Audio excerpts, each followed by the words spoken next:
Why people feel bummed? You know that.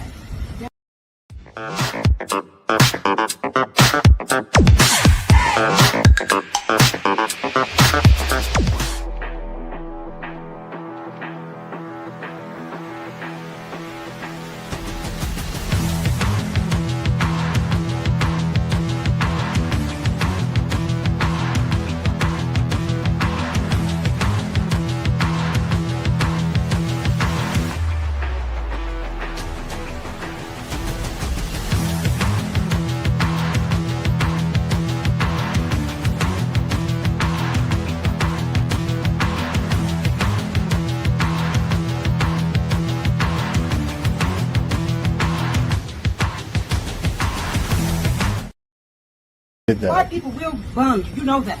Very racist people. I'm not even white, man. I don't know what color you are. You're lighter than me. You look white to me. Chief, I don't care about black lives. Follow me, sir. I can walk, sir. I can walk. I'm not. You're stopping in front of me. You're stopping. Chief, put those cuffs away. You're not going to arrest anybody. Stop it. Put the cuffs away. You'll be making a big mistake, just like the mayor that you protect. If we ask you for your identification, give it to us. I don't know who you are. I don't know who you are. You can have a bomb on you. I don't know who you are. You got a public lockup too, okay? So what does that Now, mean?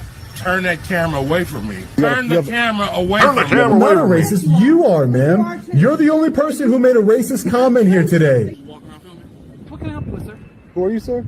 Okay, here we go. I just asking you came up to me, sir, respectfully. I'm just asking who you You're are. in a police parking lot, though. We're wondering who you are. You're the police chief that said that we have to identify yourself in the state of Illinois, aren't you? Hi, how are you guys? Hi, how are you? Hi, how are you? Hi, how are you? Hi, how are you? You're a public servant, and I'm just asking you to identify yourself. I want you to identify you. What is your name? I want you to identify you. What is your name? Hey, what's up, everybody? Good night. This was brought to you by the lovely people of Dalton, Illinois. I don't know if you know who the super mayor is, Tiffany Henyard, who is basically corrupt and crooked, and I'm surprised she's not in prison yet. But anyway, this was her police chief and them. This is how they treat people. This is why we have a system where you're lighter than me. That makes you white. Did you believe that's what they said? That was crazy. What's up, everybody? Good night. Welcome to another episode of Jim Tells You. As you can see, Bellavision is already activated because I owe you guys from last night, and I keep my promises. So tonight is going to be a 4-hour show. All right, there is no goal, nothing like that. Any donations would be greatly appreciated. If anybody wants to super chat or send in a rant or gift any memberships, that would be greatly appreciated, but nothing like that is going to be required to get the extra 2 hours tonight. We're just going to do it. So I want to thank everybody who's here. We're going to go through the list real quick, talk to everybody. SB Farmer looks like was number 1, 5 p.m. Pacific Standard Time. I'll bite. That's right. He's part of the Redneck Fellowship. And, G. Sharkman's here too. And then Jacoby Wayne says explosions reported at the Miraflores Palace in Venezuela's capital of Caracas. Possible coup underway. We're going to have to take a look at that. And it sounds like it might screw up my show prep. We're going to look in it, so we'll see. And then, yes, SB Farmer says he's effed up. Let's see who else is here. Man, he's just talking to himself for a while here. And then Chattel's here. Hey, yo, what's up, beautiful cat? Nice to see you. Audra's here. Thanks for being here, Audra. Always great to see you. Mr. Dan's here. What's up, the other Gagax? Great to see HJ Remy. Good to see you. Chattel, yes. Beautiful Cat's here. I can never get a membership. I was here with barely no one was. Sad. I still love Bella and the show. Because the YouTube memberships don't work on how many people are in the chat or anything like that. It's like a random draw of all the subscribers. That's why it's hard to get one. You know, the bigger the channel, you know, the more people subscribe to the channel. I have almost 1,800, so it's like a random draw, and I can't control it. I apologize. It's nothing I could do about it. Ank, what's up? How you doing? Good evening, people. It's great to see you. What the F's here too? Yes, great to see you. Yes, Sunshine, beautiful to see you here. Catherine K's here too. What's up? Great to see you. Jay Liebgott's here. What's up? Lisa's here. Vanilla Gorilla, yo, what's doing? Good, big dog. What's up, man? How you doing?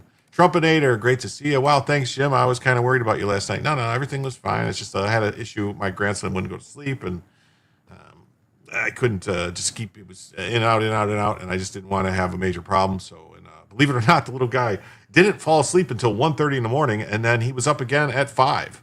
So I don't know how he does it, but he passed out about a half hour ago. So I have a feeling he's down for the count tonight. We'll see.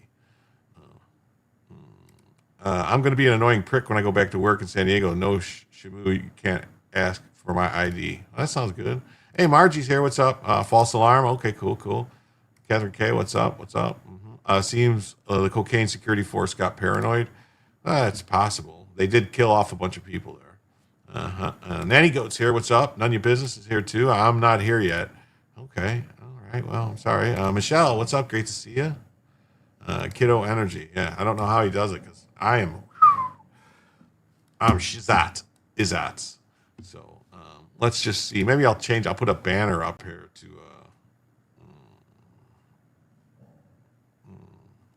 is that one? No. Hit the like button. Maybe that one. Maybe I should edit that a little bit.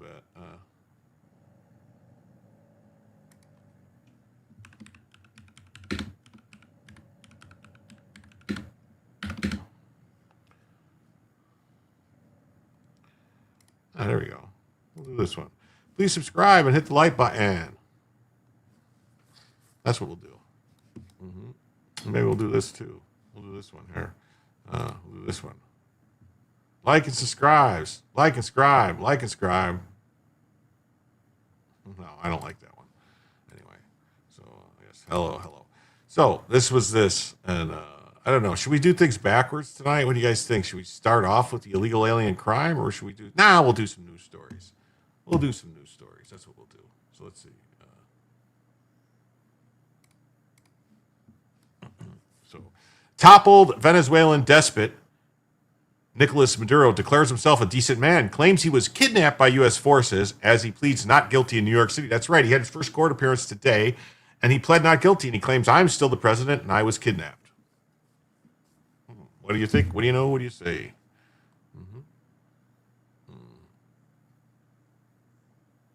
It says, arrives via helicopter.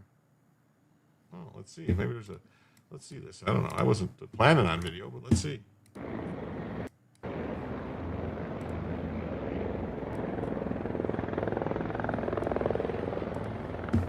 So he comes in by helicopter.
got cameras up.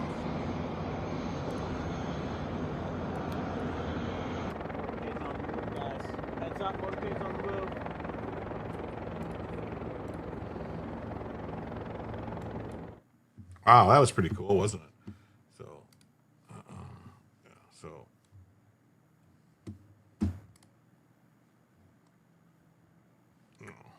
Ugh. I hate this about this now. I gotta do this, and I gotta do this, and that's gonna pop up, right?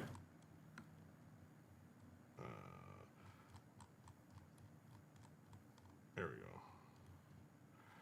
Toppled, ruthless Venezuelan despot,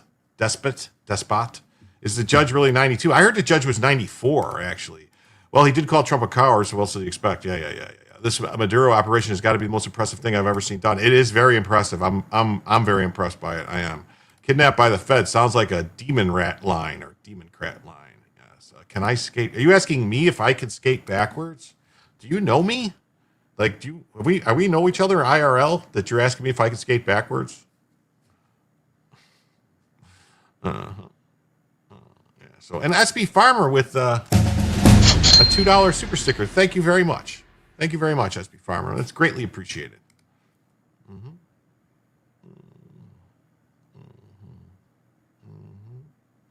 The second, third, and fourth order effects are still unfolding. Yeah, it's we're going to get into some of that. It's going to have it basically is announcing to the world that yes, the United States is still the lone superpower in the world. Because there isn't any other country that could have pulled this off. There really isn't. I mean, look at what Russia tried to do going into Ukraine and got stopped cold. Like, do you think if we wanted to go into a country, we'd get stopped cold? No. Like,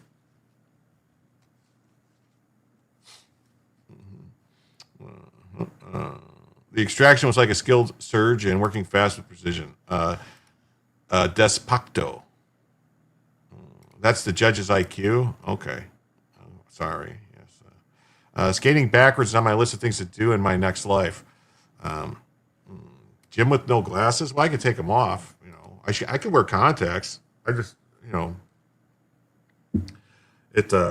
contacts for some reason. I used to wear them all the time growing up and everything, and all through high school and most of my life.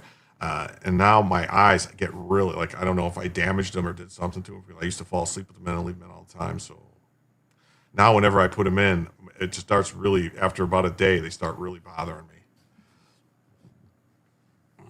So yeah, Monday he defiantly claimed Monday he was kidnapped while making his historic first appearance in chains. They put you all back in chains.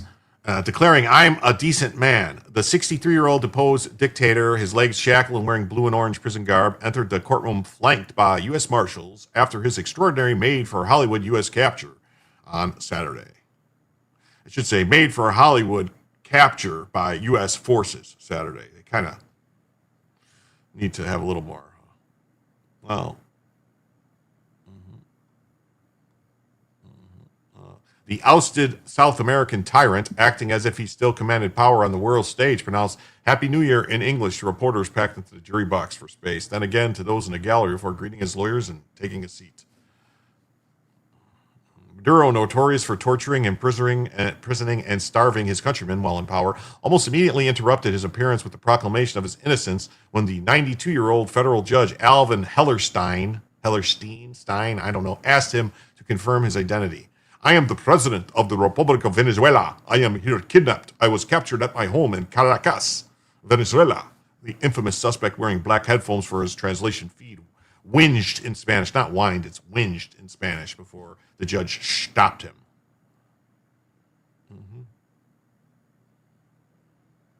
Yeah, Venezuelans in LA celebrate while Karen Bass rips Trump. All the commies are pissed at Trump. Mandami, Karen Bass, basically any demon rat. They're all mad.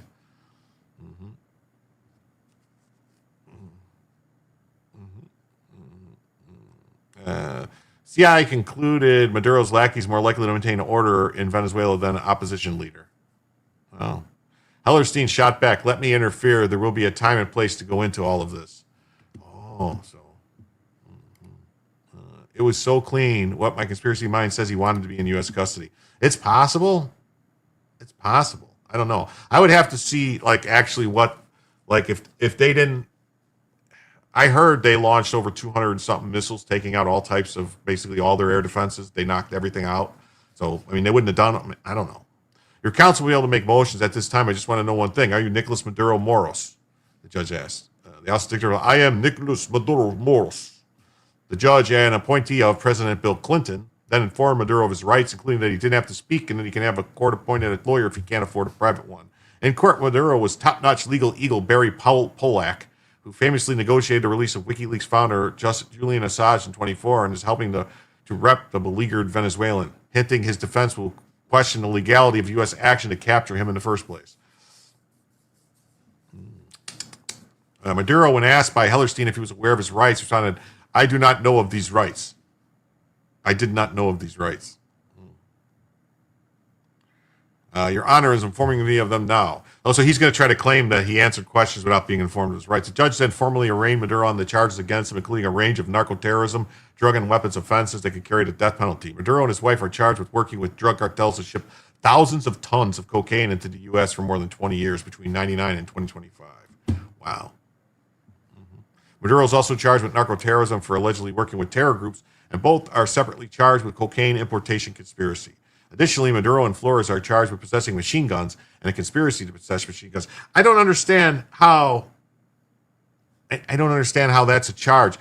The U.S. cannot dictate gun rights for people in other countries. This seems like whoever did this is a retard. I'm just going to say that. Our unconstitutional NFA, which makes it a crime to possess machine guns, definitely has no effect on anybody in a different frickin' country. This is nuts. Why would they have to, what?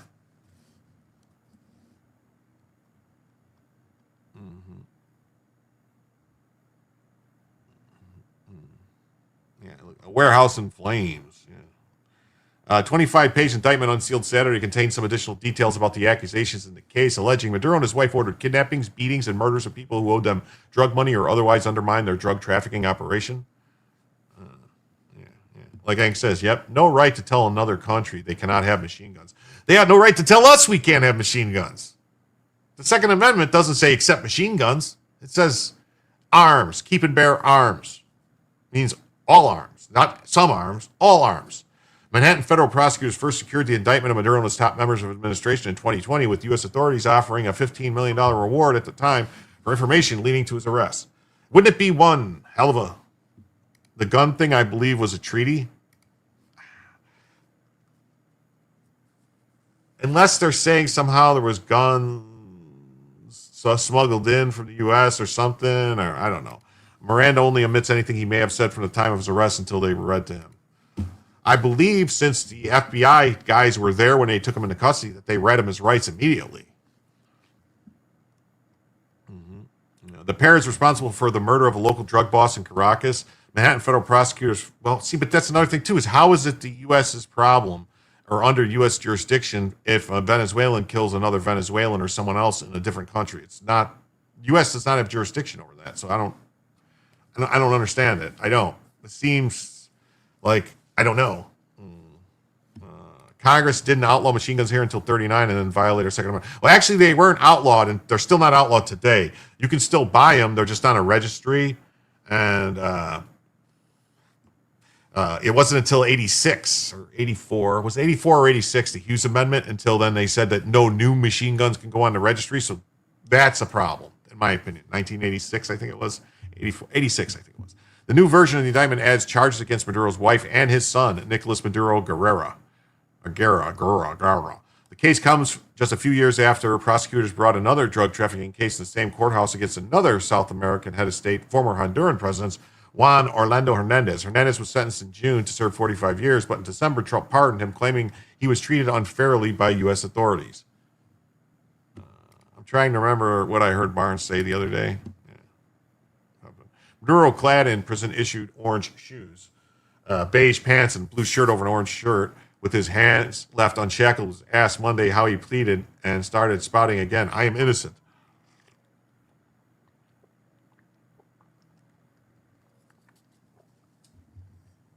It won't matter anyway. They said they have surveillance videos of him and his wife. They probably do. They probably have videos just like they had back in the day when the CIA was filming, the president, I want to say the president of Nicaragua or El Salvador or something like that, or one of those countries doing, not the president, it was like the defense minister or somebody helping Pablo Escobar unload stuff. Congress outlawed machine guns. No, they didn't. They did not. They put a tax on them, a $200 tax, and made it a crime to have them without a tax. You can still buy machine guns today. You pay the $200. They're wildly expensive. Wildly expensive. Like an Uzi or a Mac 10, Mac 11, something like that will run you around $8-9 grand. Plus, then you got to add the $200 onto it. But they're not outlawed. That's not true. They're still not outlawed today. There's just a registry, and you have to buy one listed on the registry. I don't watch Beeman Barnes as much as I used to. Barnes rubs me the wrong way lately. I just haven't had time. Guarantee they have videoed him getting his reds right. Okay. Well, sounds good. I am not guilty. I'm a decent man. I am still the president of my country. Well, you're not in your country. He furiously scribbled notes on the yellow legal pad during the proceedings while continuing to denounce the indictment against him. I am not guilty of anything that is mentioned here.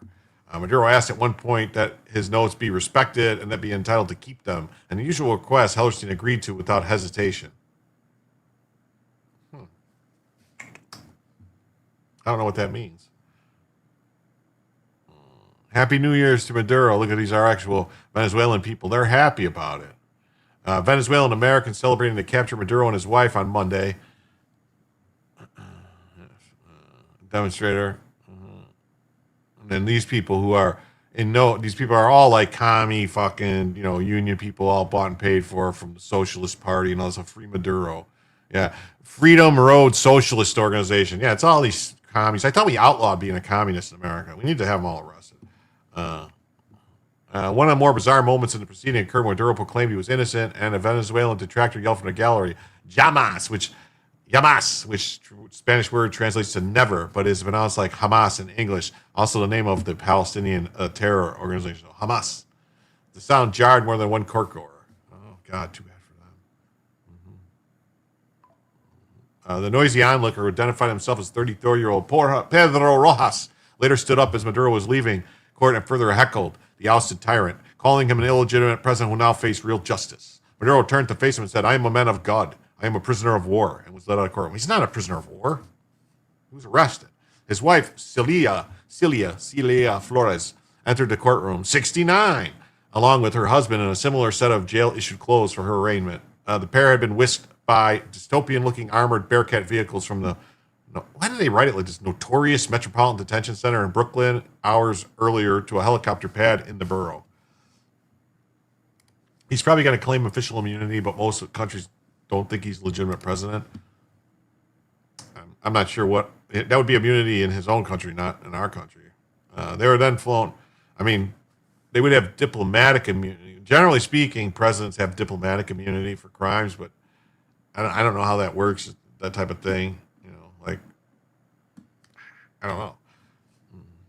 They were flown to a landing site in Wall Street and brought by Bearcat to federal court under tight security involving machine gun-clad law enforcement. Oh, wow. As authorities ensured their protection while also making sure they remain in custody. The couple had each of their handcuffs removed before they got to the courtroom. Flores' blonde hair was tied back in a bun. She had 2 bandages on her face, one over her right eyelid and another on her forehead, involving injuries that her private lawyer, Mark Donnelly, said she sustained during her abduction from Venezuela.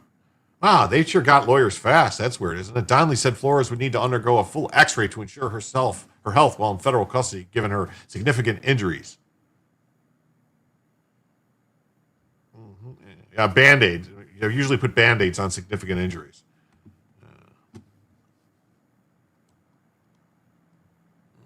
Flores asked the judge to identify herself at the hearing. Asked by the judge, I am the First Lady of the Republic of Venezuela. She told the judge she's completely innocent when quizzed about her plea.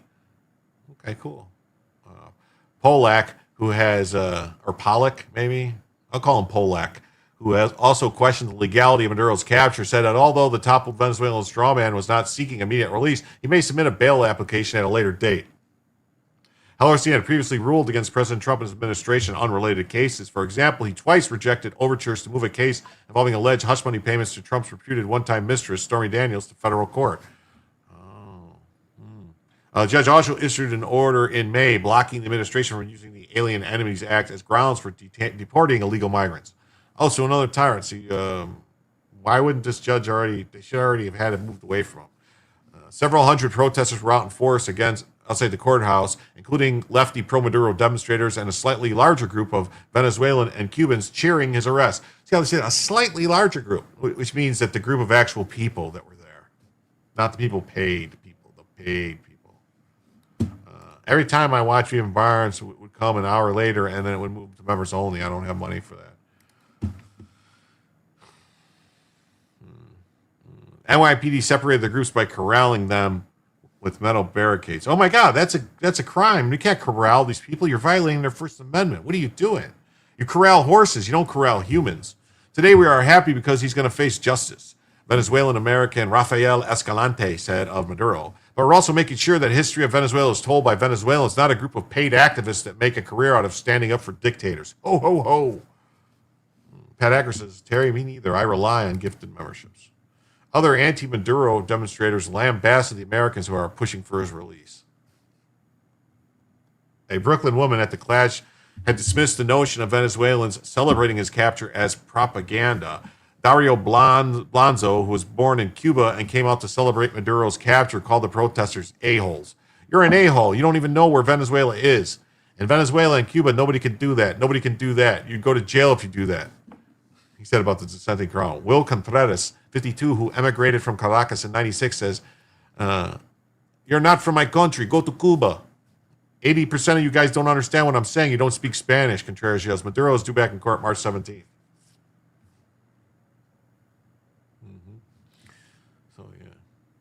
Yeah, that's what they're talking about, and we'll have to see, see what we can see.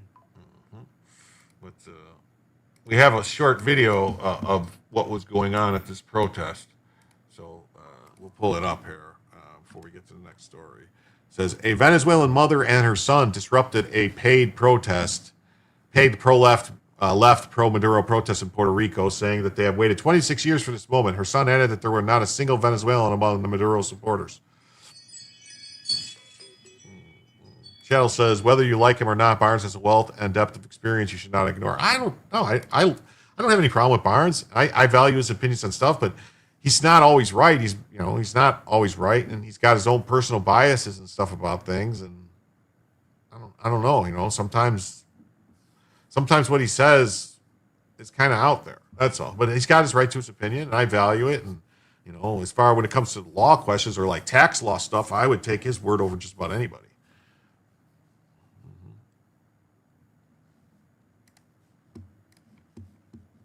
¿Qué le pasó? ¿Están aquí? ¿Qué pasó? 26 años. 26 años llevamos esperando este momento. Ustedes vieron los que dicen llamar la paz. Yeah. No, asesinos ustedes. Te nombro 4. Papi, quiero dejar algo claro. Aquí no hay ni un venezolano. Aquí ni un venezolano, porque realmente yo no sé si a alguien aquí le falta un plato de comida, si alguien aquí ha tenido que ir a un hospital y que le falta insumos, pero esos venezolanos es mentira porque ni son venezolanos. El venezolano de verdad, Venezuela ya expresó su voluntad. Venezuela, 70% de Venezuela quiere que Venezuela sea libre. Wow. Venezuela tiene que ser libre de Maduro. Wow, Maduro. No hace sentido defender un criminal de guerra. ¿Qué le pasó? See, it's all explained there, right? You guys understood all that. Where's Joe when we need him? I heard Maduro and something about 20 cenos. That was 4 tacos, not 3. That's what I thought they said. Maduro wasn't kidnapped. He was dictator napped. He was tater wrapped. Yeah, where's Joe when we need him? Maduro pleads not guilty to narcoterrorism in federal court. Interpret for us, Jim. Here's Joe. What was she saying, Joe? She no happy. Yeah.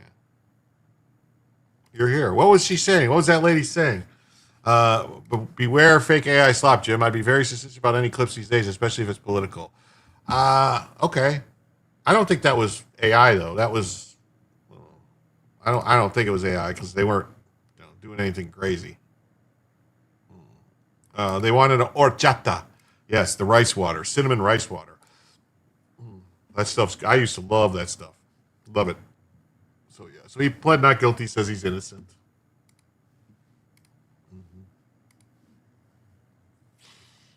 Same thing here. Pleads not guilty in court. Claims he was kidnapped.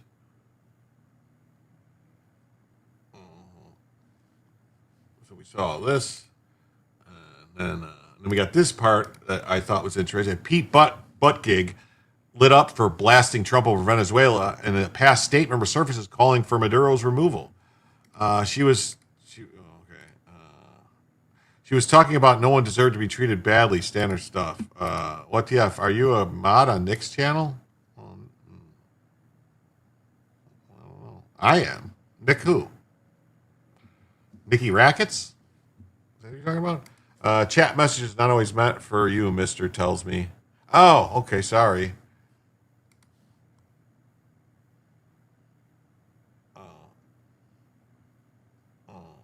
Yeah, had this happened on their buying, there would be no pro-Maduro protest. Sorry, I was trying to participate in the chat. I'm sorry. Oh, look it, there's Pete Buttigieg. Yeah, Pete Butt stuff. Pete Buttigieg. Failed Biden Transportation Secretary Pete Buttigieg weighed in on Trump's operation to remove Nicolas Maduro from power on Saturday, and it backfired miserably. Maduro was captured in the dead of the night with no U.S. forces being killed on Saturday morning, and he was indicted in the Southern District of New York on charges of narco-terrorism, conspiracy, cocaine importation, conspiracy, possession of machine guns and destructive devices, and conspiracy to possess machine guns and destructive devices against the United States to get upon the reporting. Baby, saying, yeah, that was crazy. Yeah, Piers Morgan yelling about his kidnapped Maduro and about isn't legal. Can you imagine what those viewers think? Yeah, whatever. Bella doesn't have a head. Oh my God, it's attacking a hellless bedla. Pete the butt jabber is what I call him. Well, that sounds good to me. Sounds like a good way. I call him Pete Butt Guy. Butt gig. Big a jig.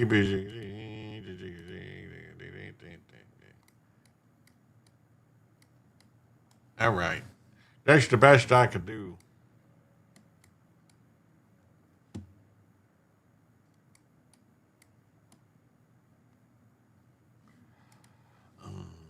Can you believe we survived the crazy ass Biden administration? I don't know. One sick puppy using fake breasts. Yeah. Following the operation, Trump posted the video of the strikes, which targeted 4 sites around Caracas, Venezuela. No U.S. troops were killed in the operation. Watch. Trump posts epic compilation of Venezuela bombings. Well, I don't know if we saw this epic compilation. Hey, life isn't different. What's up? Great to see you. Awesome. Yeah.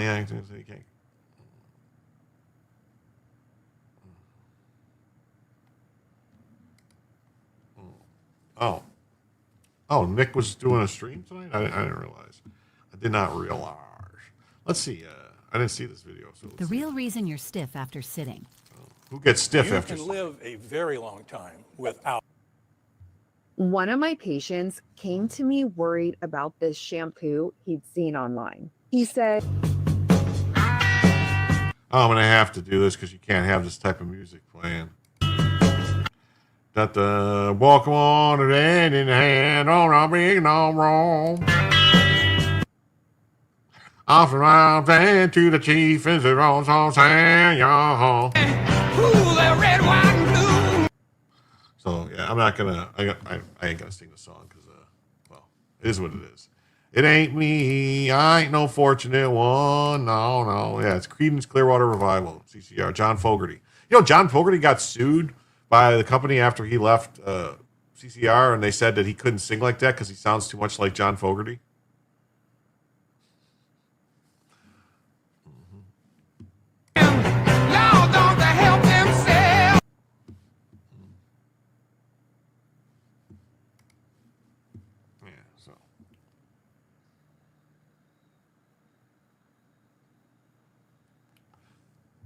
looks pretty cool. Looks like a good 4th of July celebration. Crazy is contiguous. Fortunate son. Yes. Anti-war song where no one listens to the lyrics. Yeah. Well, stuff happens. Anyway, so the Biden regime offered 25 millions reward for information leading to Maduro's arrest, but did nothing during his 4 years in office. Did nothing. Nothing. I'm going to have to fix this because it's bothering me. Wow, what are they doing? Cutting a trail mix in half. Wow, look at the peanuts. Peanuts. All right. Butt gig. The guy with the butt gig claimed on Saturday that Trump's move to capture Maduro represents an old and obvious pattern where an unpopular president failing on the economy and losing his grip on power at home decides to launch a war for regime change abroad. You mean like Bill Clinton did when he attacked Kosovo and bombed those things? Crazy is apparently a virus. Yeah, dang it. Am I really an hour late? No, you're not an hour late. You're 36 minutes late. But don't worry. It ain't me. I ain't no illegal son. That's right. Yeah. Read my mind. Yeah. Hey there, Joe. What's up? All right. Butt plug Pete. Yeah. The American people don't want to run a foreign country. No, I would like Venezuela to be, a territory like Puerto Rico, like Mexico, like Colombia, like all of South America, like Canada, Greenland, Cuba. Should all be, a territory of the United States. Just under our thumb. Under our thumb, girl. And we're going to take your beaches. I'm just kidding. I'm just joking around. I miss anti-war songs. Everyone gave up. Yeah, now the anti-war songs we got are like Green Day, like, I'm an American idiot, and I'm really an idiot. Yay me. What's up? Great to see you. It's an old, obvious pattern. Yeah. The American people. There's Pete Butt stuff. However, a 2020 tweet resurfaced. It was just below the surface.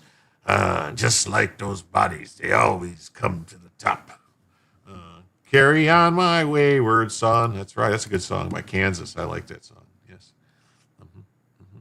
And he calls on Maduro's ouster following an election that was widely viewed as stolen. Well, because it was stolen. There was a lot of stolen elections going around in 2020, just saying. I'm used to being first and talking to myself, says life is indifferent. Well, tonight you ain't. The illegitimate takeover of the Venezuelan National Assembly is further evidence that dictator Maduro will stop at nothing to consolidate his grip on power. I stand behind Juan Guaido. Wow, you know why Pete Buttigieg wants to stand behind Juan Guaido? Because he's interested in what's behind his behind. You know what I'm saying? And Venezuelan people, as they strive to reclaim their democracy and defend their rights. Now you're thinking, no states, just territories that will take care of many issues. Yes, that's what I'm saying.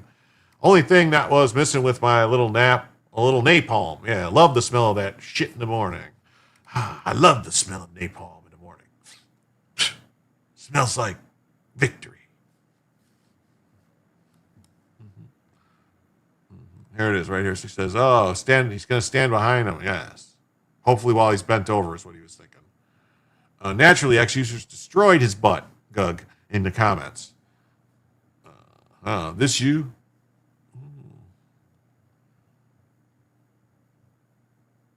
No one takes you seriously. This is your legacy. I bless the rains down in Africa. Oh, Toto, good song. Gonna take the time to wish it ever had. Boom, boom. That's what Z promised all the traitor commie demon rats rule over the new territories of the U.S. after they take over the U.S. Probably. I always take military advice from men who wear breastfeeding bras. Oh, my God. There's that sick son of a... Yeah, I can see why you're against this. Wait, what? What's this?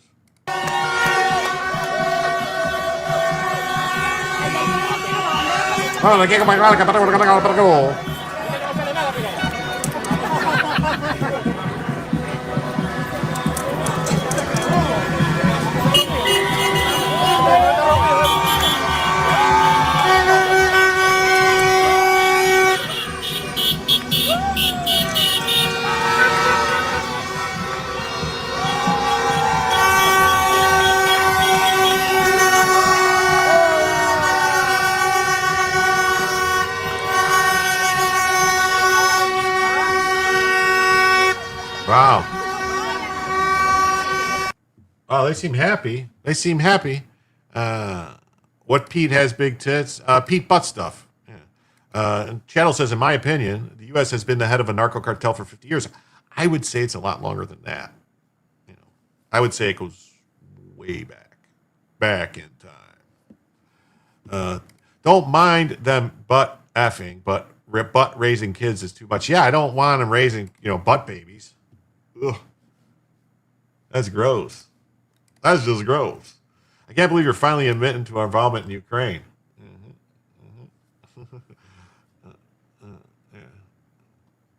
What war? What bad economy? Yeah. Was Obama also losing his grip on power at home, or is it different? Obama War Powers Act doesn't apply to Libya. It doesn't apply to Libya. What do you know? Charlie Savage, what do you know? This doesn't apply. This doesn't apply. Biden owes Trump 25 millions. Yes. Biden raises bounty for Nicolas Maduro to 25 millions. The United States will extend temporary protection for roughly 600,000 of Venezuelan migrants into the U.S. I don't like butt paste like Pete.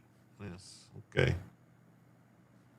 One thing we can count on, though, Jim will eventually talk to us. What did I do?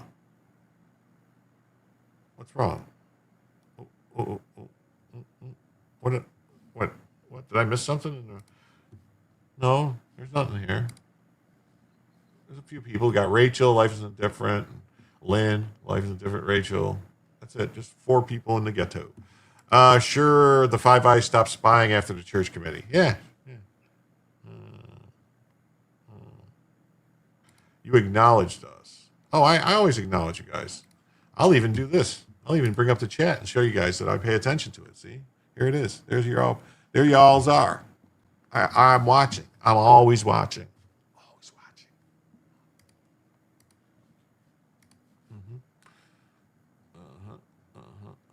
Wasn't this you? You literally take over? Here's an old and obvious pattern. You're a moron. You're not even qualified to be mayor of a small town, not qualified in a cabinet, certainly unqualified to comment on our president's foreign policy decision. Can you just go away? You're meaningless. No one cares what you say. Oh, one reason you love Jim's show. Oh, that wasn't sarcasm? Oh, I thought you guys were messing with me. Thumbs up. All right. That's cool. I try to recognize everybody. I really do. Something's going on weird. Oh, I love your live stream. I'd love to join you on live stream with friends. Never streaming. Add me on Discord, my users. Oh, for some reason, Kick is not showing up in StreamYard. I don't know why. Someone, Jigan66 says, hey, homie, I love your live stream. I would like to join your live stream with friends whenever you're streaming. Add me on Discord. My user's name is WizSteven1. I don't know, man. I mean, I don't. I would just say that I would have to get to. I don't just throw out links to people that I don't know. I don't want to get my channel nuked because somebody does something. And then Joe says, I feel out of place. How dare no football tonight? The ball's on the NFL. Well, it's Monday night. Why isn't there no Monday Night Football? Oh, my God. Look at this. Trumpinator with a 5 says, I acknowledge Jim. Thank you, guys. And I just want to remind everybody that I really appreciate all donations are greatly appreciated tonight. Any tips as they, I'm going to identify them when I do my taxes as tips. Are greatly appreciated, but I'm not doing any gold tonight because, I kind of gypped you guys last night. I had to cut the show early, so I'm going to just do an extra 2 hours tonight to make up for what happened last night. That way I don't want to get in this whole thing where people, getting something be like a crazy long show because I have to be up early in the morning. So, yes, it's free, Jim. Well, thank you. Thank you. I was just letting you guys know, the banker cartel goes to 1913, Jim. Well, I would, I would venture to say it goes all the way. Never mind. We'll just say, well, sure, 1913, sure. Back further. Anyway, so there's that. And then we got this story. It says 32 Cuban security personnel confirmed. So a short show tonight. No. Tonight's 4 hours. It's a 4-hour show tonight. 4 hours, at least 4 hours. Maybe I'll go a little longer depending how I feel of what I'm doing, but for at least 4 hours tonight to make up for the 2 hours I got short. Got short last night, so 4 hours tonight. No football because of the end of the season. I don't remember living in. Oh, well, I thought wait a minute. I thought. Oh, Jim acknowledges me too much. Okay, I'm sorry. I apologize. You wanted the number one tag is all. Okay, well, you're always number one in my heart. Yeah, 32 Cubans killed during the U.S. operation to extract Maduro from Venezuela. Maduro and his Cuban security detail out jogging. Wow. So we got another jogger arrested. But wait, I mean, isn't the Super Bowl usually in February? Or I haven't paid any, honestly, I haven't paid zero attention to football since the whole Colin Kaepernick kneeling thing. I just, done. Well, actually, no, I shouldn't say that wasn't the really thing that did it. It was when they started putting the names of the rapists and murderers on their helmets, Then I was like, I'm done. After the U.S. performed the stunning nighttime operation to extract Nicolas Maduro and bring him to justice in the New York courthouse, details are starting to come to light to confirm that the tyrant of Caracas was nothing but a Cuban puppet. It turns out that Maduro's security detail contained dozens of army and intelligence personnel, and many were killed during the firefight. This may only be the beginning, as Cuba is expected to be one of the next targets of Donald J. Trump's liberation of the Western Hemisphere. The Maduro Enduro. Yeah, that's a Harry Potter spell. Maduro Enduro, like an Enduro. Maduro Enduro. Still have your teams playing in the NFL. Trump announced the Cuban regime will soon fall now that the Venezuelan oil money, which represented a lifeline for the Bolivarians, have been cut off. Jim hasn't had a brat since 85.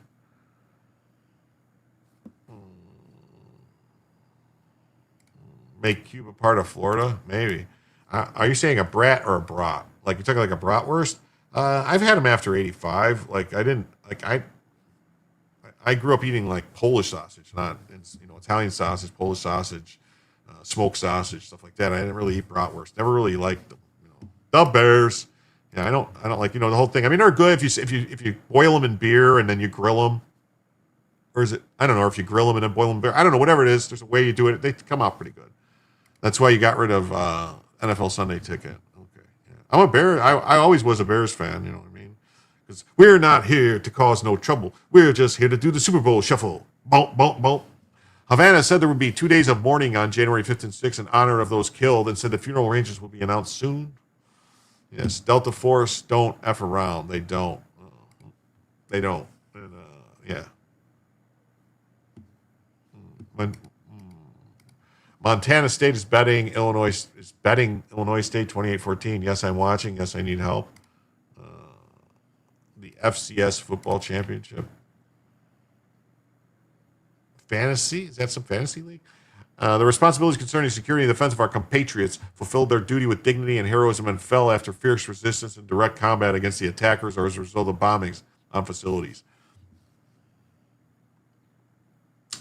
Yeah, I don't think some Cubans put up a. The Bears' only loss in the '85 was the Dolphins. Pathetic. Yeah, wasn't the year before though? Didn't they go undefeated the year before or something like that? And I can't remember. It was so long ago that I thought they did and then they lost in the playoffs, and then the next year was like they went to the playoffs. They did really good, went to the playoffs and lost, and then the next year they went to the Super Bowl. That's why they did the whole Super Bowl shuffle song. That was actually before the season started. And why is my stuff flickering on me? Hey, Jules is here. What's up, Jules? I hit that like on the way in. Did you? Good to see you, Jim and fam. Good to see you guys too. It's great to see you. Great to be here. Cuba always survived because of Venezuela. Now they won't have the income coming in. A lot of Cubans were killed. You know that? And the bodyguards. There's a lot of death. Oh, let's see. Here's a video of Trump getting asked. Rubio mentioned Cuba yesterday in his remarks. Does the U.S. have a plan to do something? Well, Cuba always survived because of Venezuela. Now they won't have that money coming in. They won't have the income coming in. A lot of Cubans were killed yesterday. You know that. A lot of Cubans were killed. Do you know who any the bodyguards? No, they're looking, but there was a lot of death on the other side. No death on our side. Wow. Oh, Joe says the Texans. You mean the Houston Oilers? What wasn't our quarterback? Why I'm gonna probably. No, never mind. Oh, hey, Renee's here. What's up? How you doing, Renee? Great to see you. There's like a lag going on with my computer, and it better not be my computer. That's all I'm going to say about that. It said the dead were members of its armed forces and intelligence agencies with 2 days of national mourning. A short statement did not elaborate on the role of the Cubans in Venezuela, but two governments are longstanding allies, with Cuba providing security support in exchange for oil. So has Madami said anything yet about the kidnapping of Maduro? Yes, he said he lodged a complaint in his opposition to it. As mayor of New York City, Warren Moon, that was the guy I was thinking of. Warren Moon. Yeah. Warren Moon was with the Oilers. Yeah, I was going to say Randy Pete, but that was the Minnesota Vikings, right? Randy Pete. I missed you last week. I missed you guys too. But hey,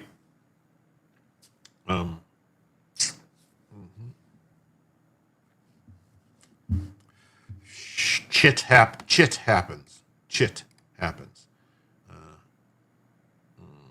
He was busy hiding about the fare increases of the buses. Dan Pastorini, lol. Pete was the Lions. Was it the Lions? Pete Beathard. I don't know, man. I'm not a. In the days following the capture of Maduro, questions have been raised over whether the Trump administration. Did you guys hear about? This is kind of a squirrel thing, but anyway, did you guys hear about that? Old man Rivers made it back to football. I was freaked out by that, man. Patrick Rivers, is that his name? Or Philip Rivers. Philip Rivers was like 46, 47, and went and played for, like, I think it was who did he play for? Somebody. He played for somebody and did good. And they brought him back to play. Philip Rivers, yeah. He's back. So he's really old man Rivers of the football field. Speaking to reporters, President Trump said the military action would not be necessary because Cuba is ready to fall. The Colts. Yeah, he came back and played for the Colts, yes. I think there's a lot of trouble. They're in a lot of trouble. Yeah, I think they're in a lot of trouble. Is this a video? No, I guess this is a video. I think they're in a lot of trouble. Rubio signals Cuba is Trump's next target, reveals that Cubans controlled Venezuela's intelligence and guarded Maduro.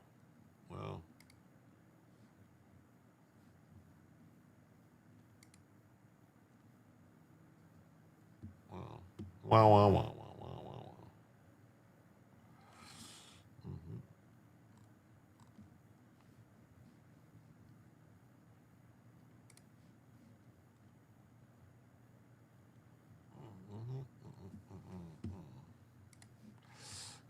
So Secretary of State Marco Rubio said that Cuba may be targeted by the Trump administration.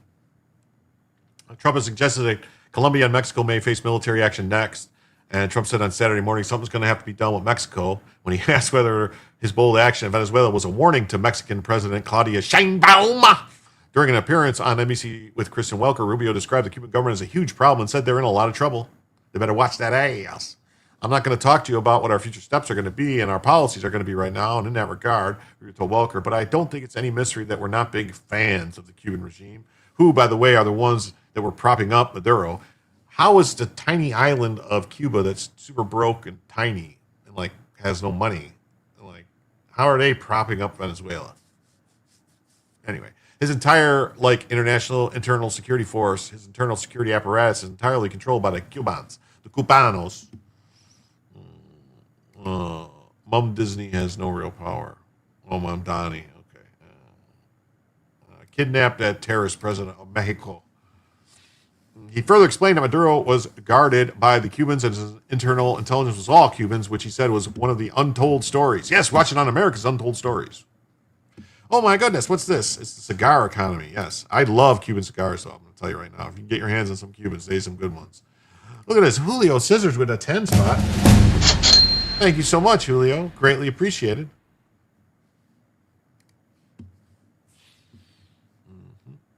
Welker, is the Cuban government the Trump administration's next target? China and Russia fund Cuba. So is that a yes? Let's see. Is there a video here? Because let me see. Yeah, here we go. Let's see. We'll watch the video rather than hear me read it. Oh, look at they're gonna They're going to cut open this thing and eat some trail mix over there. Why is there no sound?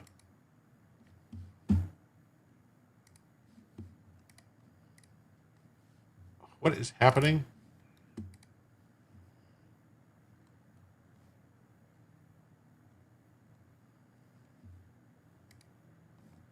Trump administration's next target. Is the Cuban government the Trump administration's next target, Mr. Secretary? Very quickly. Well, the Cuban government is a huge problem. Yeah, the Cuban government is a huge problem. First of all, is that a yes? Cuba, but I don't think people fully appreciate. I think they're in a lot of trouble. Yes, I'm not going to talk to you about what our future steps are going to be and our policies are going to be right now in this regard, but I don't think it's any mystery that we are not big fans of the Cuban Yeah, we should go to Brazil for the Brazil nuts. Are the ones that were propping up Maduro. His entire internal security force, his internal security apparatus is entirely controlled by Cubans. One of the untold stories here is how, in essence, you talk about colonization, because I think you said Dulce Rodriguez mentioned that. The ones who have sort of colonized, at least inside the regime, are Cubans. It was Cubans that guarded Maduro. He was not guarded by Venezuelan bodyguards. He had Cuban bodyguards. In terms of their internal intelligence, who spies on who inside to make sure there are no traitors, those are all Cubans. All right. Yes. All right. All righty then. All righty then. Is the Cuban...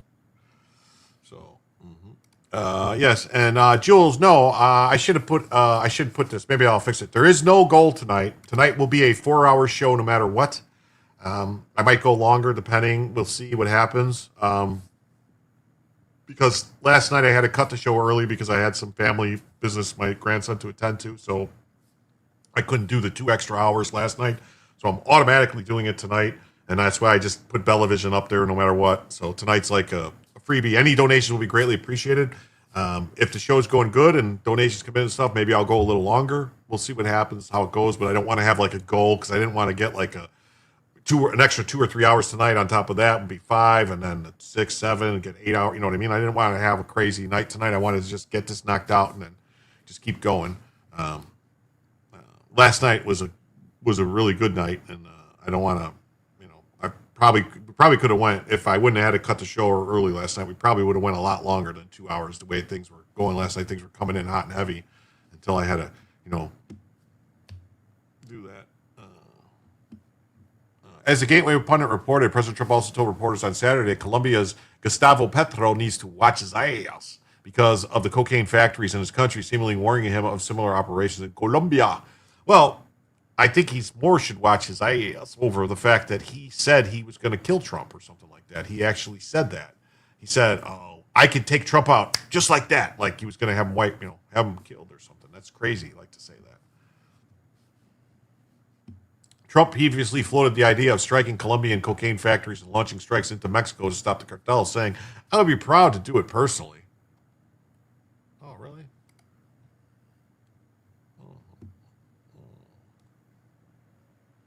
Oh, wow.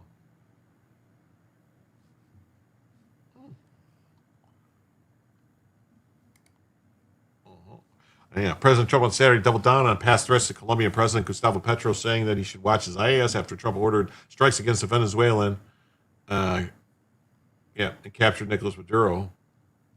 Okay, let's see. Is there a video here? Yeah, there's a video here. Whoa. Did you see that? Yeah, I'm pissed too because I paid for when a 50-year-old man. I paid for a subscription to Gateway Pundit, and this is how they, if you pay them money for a subscription, it's supposed to be ad free, and blocks DHT naturally. This is what they do. 90 days. This is how they do you. So, in response to the United States taking sanctioned oil from Venezuela, Colombian President Gustavo Petro criticized the United States by saying, "Well, the Southwest is stolen land, and that it should be returned to Latin America." I just wanted to know what your response to that is. Well, he has to watch because he's got drug factories. They make cocaine in Colombia. Cocaine. And he's no friend of the United States. He's very bad guy. And he's got to watch his ass because he makes cocaine and they send it into the United States of America from Colombia. We love the Colombian people. I love the Colombian people. They're great people, energetic, smart, great. But their new leader is a troublemaker. And he better watch it. You better close up those cocaine factories. They have at least 3 major cocaine factories. We know where they are. He better close them up fast. Yeah.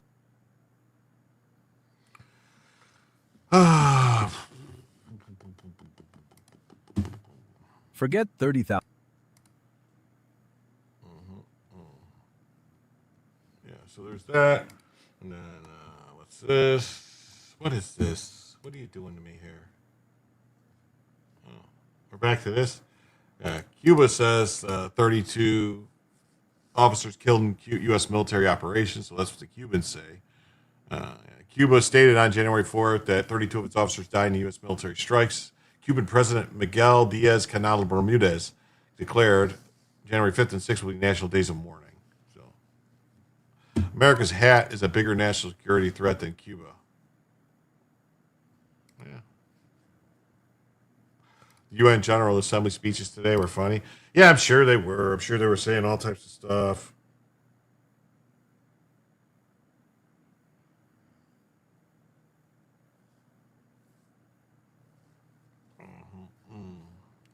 If everyone was bald humans, we'd be joining a hair removal club. Well, the Cuban government said the officers were members of Cuban armed forces and the Interior Ministry who have been deployed to Venezuela to perform missions requested by the Venezuelan government. So they were spying on people doing stuff for the Venezuelan government. That's crazy. Cuban communists mourn soldiers allegedly killed during U.S. capture of Maduro.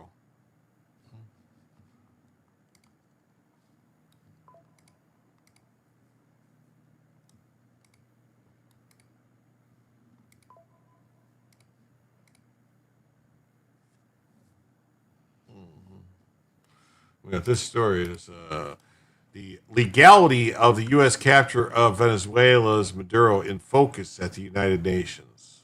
Wow. That's crazy. It's in focus at the United Nations. Wow. U.S. veto power prevents accountability at the Security Council. Yeah. The UN, that place is still open. We should just leave the UN. Legal experts argue U.S. operation violated international law. Really? Where's those international laws written down? Show me where it's written down. The legality of the U.S. capture of Venezuelan President Nicolas Maduro will be under the spotlight of the United Nations on Monday, but Washington is unlikely to face strong criticism from allies over its military operation. The 15-member Security Council will meet. What the hell's going on here? Will meet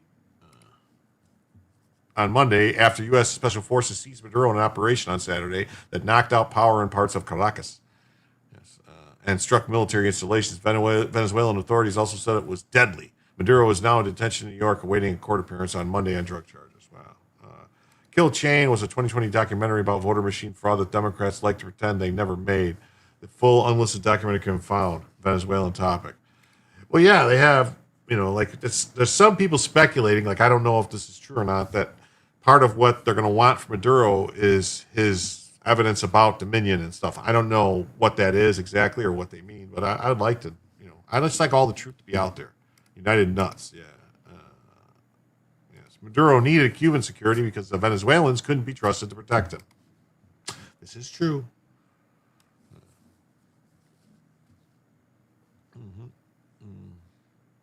Russia, China, and other Venezuelan allies have accused the United States of violating international law, but U.S. allies, many of whom oppose Maduro, have been less vocal about any concerns over the use of military force.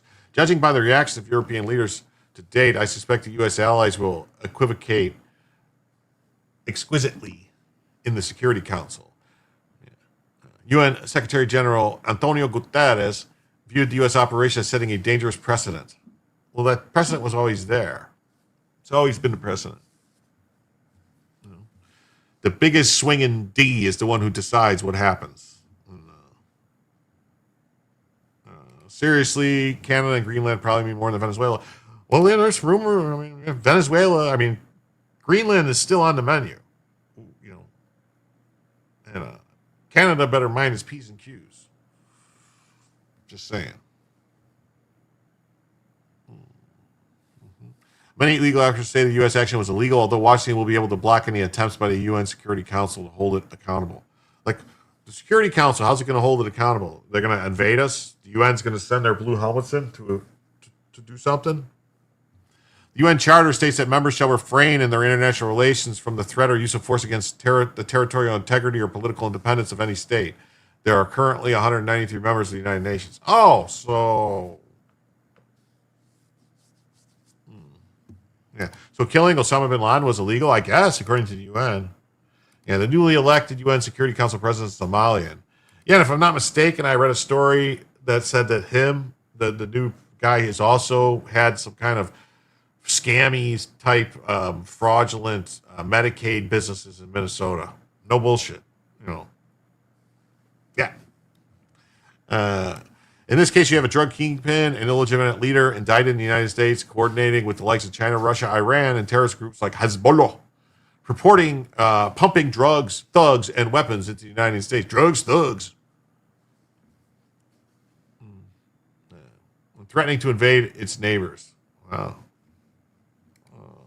Personally, I feel Somalian immigrants in the U.S. are our biggest national security problem. Well, not the biggest, but I think a lot of it is we be messing with their plans to overthrow the U.S. from within. That's right.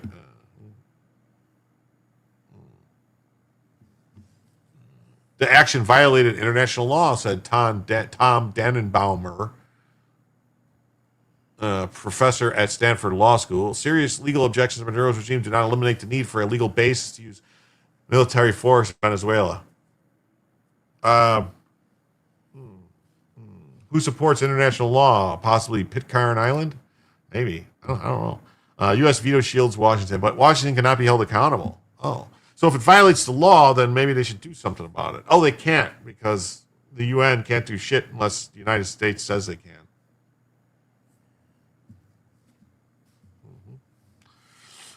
Even if Maduro were to be responsible for smuggling of some drugs in the United States, such smuggling of drugs does not constitute an armed attack and does not authorize the U.S. to use force in self-defense.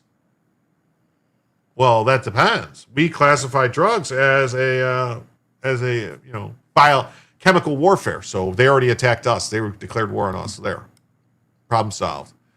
Cleveland State University of Law, whatever. She said Washington cannot exercise extrajudicial jurisdiction to arrest individuals anywhere it pleases. Who's going to stop us? Come on. You and what army?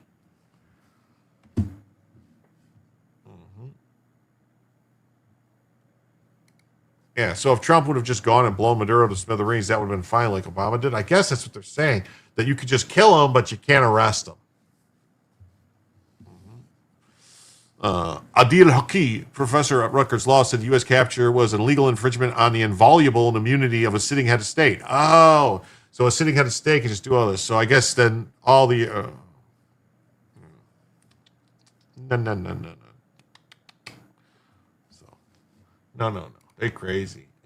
Then you got these demon rats here doing the same thing. Schumer blasts Trump's reckless decision to nab Maduro as Dems and a few GOPers question legality.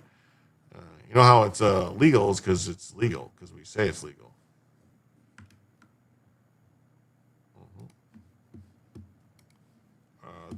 Top demon rats slammed President Trump's decision to order Operation Absolute Resolve.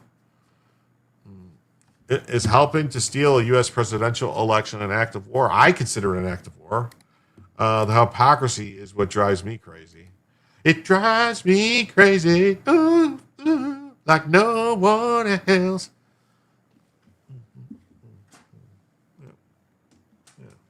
Yeah, also bringing lethal drugs into the country is an act of war. Yeah, chemical warfare. Many Dems called on Congress to pass a war powers resolution when it reconvenes this week to restrict him from carrying out additional operations in Venezuela. That ain't going to happen. Because it's never going to get a veto-proof majority. Even if they did, they'd just veto it and say no. Maduro is a horrible, horrible person, but you don't treat lawlessness with other lawlessness. Really? Yeah. You're a fine young cannibal. Yes, you are. Maduro is horrible, horrible. Yes, horrible. Well, there's another horrible, horrible person. I put cheese on uncooked hamburgers. My name is Schumer. See? I'm the penguin, see? Somalia is the president of the UN Security Council for January 2026, and its permanent representative to UN Ambassador Abukar Hadashaman Osman. So does Seattle.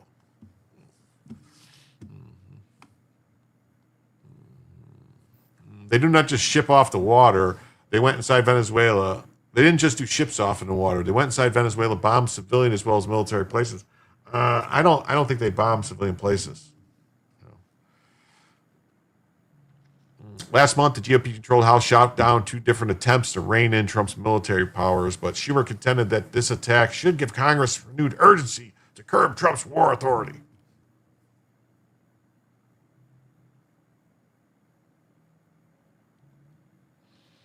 Schumer further blasted Trump's planning as a back-of-the-envelope operation. What? He's trying to claim it wasn't planned properly, it wasn't well planned? Then how did it go off the way it did? House Minority Leader Hakeem Dollar Store Obama said that Trump lacked a solid plan for what comes next in Venezuela. These people want Trump to be like analysis paralysis because that's how they do things. And then when they finally do something, you get the Afghanistan withdrawal. It's a police action. You don't need congressional approval. That's what I'm saying. That's what I'm screaming. It remains to be seen whether the people of Venezuela are going to be better off. Donald Trump claims that he's going to run Venezuela. He's done a terrible job. Whatever. Some Dems gripe privately the hand-wringing over Maduro raid makes the party look weak. Because they are weak. You're worthless and weak. Now drop and give me 20. If you don't acknowledge where a win for the country, you lose all credibility, a Dem in the 26th Battleground District told the outlet. During a press conference after Maduro captured Maduro, Trump told reporters, we're going to run the country, but gave a few details about what that means. What it means we're going to run it. They are crazy. This was the smoothest operation we've ever seen. Yeah. Dems didn't want Obama's powers questioned, but want Trump to ask Congress permission to piss. Yeah. Demon rats defend dictators. Yeah. Because they love dictators. They're all commies like these guys are commies. Rubio also contended that the Trump administration had the authority to go into Venezuela and carry out a law enforcement operation because Maduro was never a legitimate leader of the South American country. It's called personal property rights. I am the head of my own state. Well, there you go. Definitely. I agree.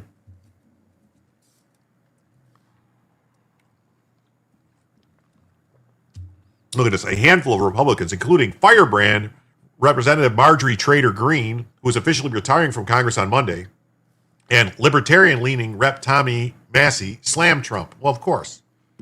After a regime change in Venezuela, I fear we're going to see jobs just move south because we're already hearing about big corporations lining up trips to Venezuela for the next big business opportunities while Americans say there were no options, Greene. But is she fucking retarded? They're going to go down there and restore the oil facilities, get everything back running. If we get cheap a ton, if Venezuela comes online pumping out their oil prices are going to go around the world. It's oil is an elastic product. It's not an inelastic product, which means the more you pump into the system of oil, the lower prices get. Y'all missed it. Clinton told us in her book, it takes a villain. Oops, I mean a village. Follows the monies. Yes. Greene ain't that smart, is she? No, not at all. A far-left Maine Democrat senator hopeful even went farther, calling on his fellow comrades to resist Trump and retake the U.S. Was that the Maine guy, the communist guy? Is that him? Is that who they're talking about? The guy that had the Nazi tattoo? Friends and compadres and comrades, we have the fight ahead of us. This is the gangsterism on an international scale. Graham Plattner, who was added as having a Nazi-linked tattoo, raids at a gathering of supporters Saturday in Portland. Jim Himes, a con man from Connecticut, the top demon rat on the House Intelligence Committee, grumbled that Trump hasn't given him the proper briefing on the operation. Oh. Himes, alongside Schumer and Jeffries, is part of the Gang of Eight, and the 8 lawmakers entitled to the highest tier of classified briefings. Americans see the fact that they no longer have a Congress. Himes vented to CNN's State of the Union. My name is Hakeem Jeffries, and I got the job because it was time. It was time. MTG is insignificant. She better STF you and enjoy our taxpayer-funded retirement and finally go away. Go away. Yes. The Dems violated the Nuremberg Code times 10 during 2020. Yes, they did. They did break international law, specific treaties that were signed by everyone. Rubio has maintained that it wasn't necessary for the Trump administration to give members of Congress advance notice. Well, Rubio would know. It wasn't necessary because this was not an invasion. We didn't occupy a country. This was an arrest operation. This was a law enforcement operation. And number two, it's an exigent circumstance, an emergent thing. You don't know if you're going to be able to do it, but the number one reason is operational security. Yeah. Jeffrey seems a little spectrum. Yeah, he's on the retard spectrum. Like, really. It's the type of oil, too. We need that Venezuelan type for blending more truck and aviation fuel. Yeah.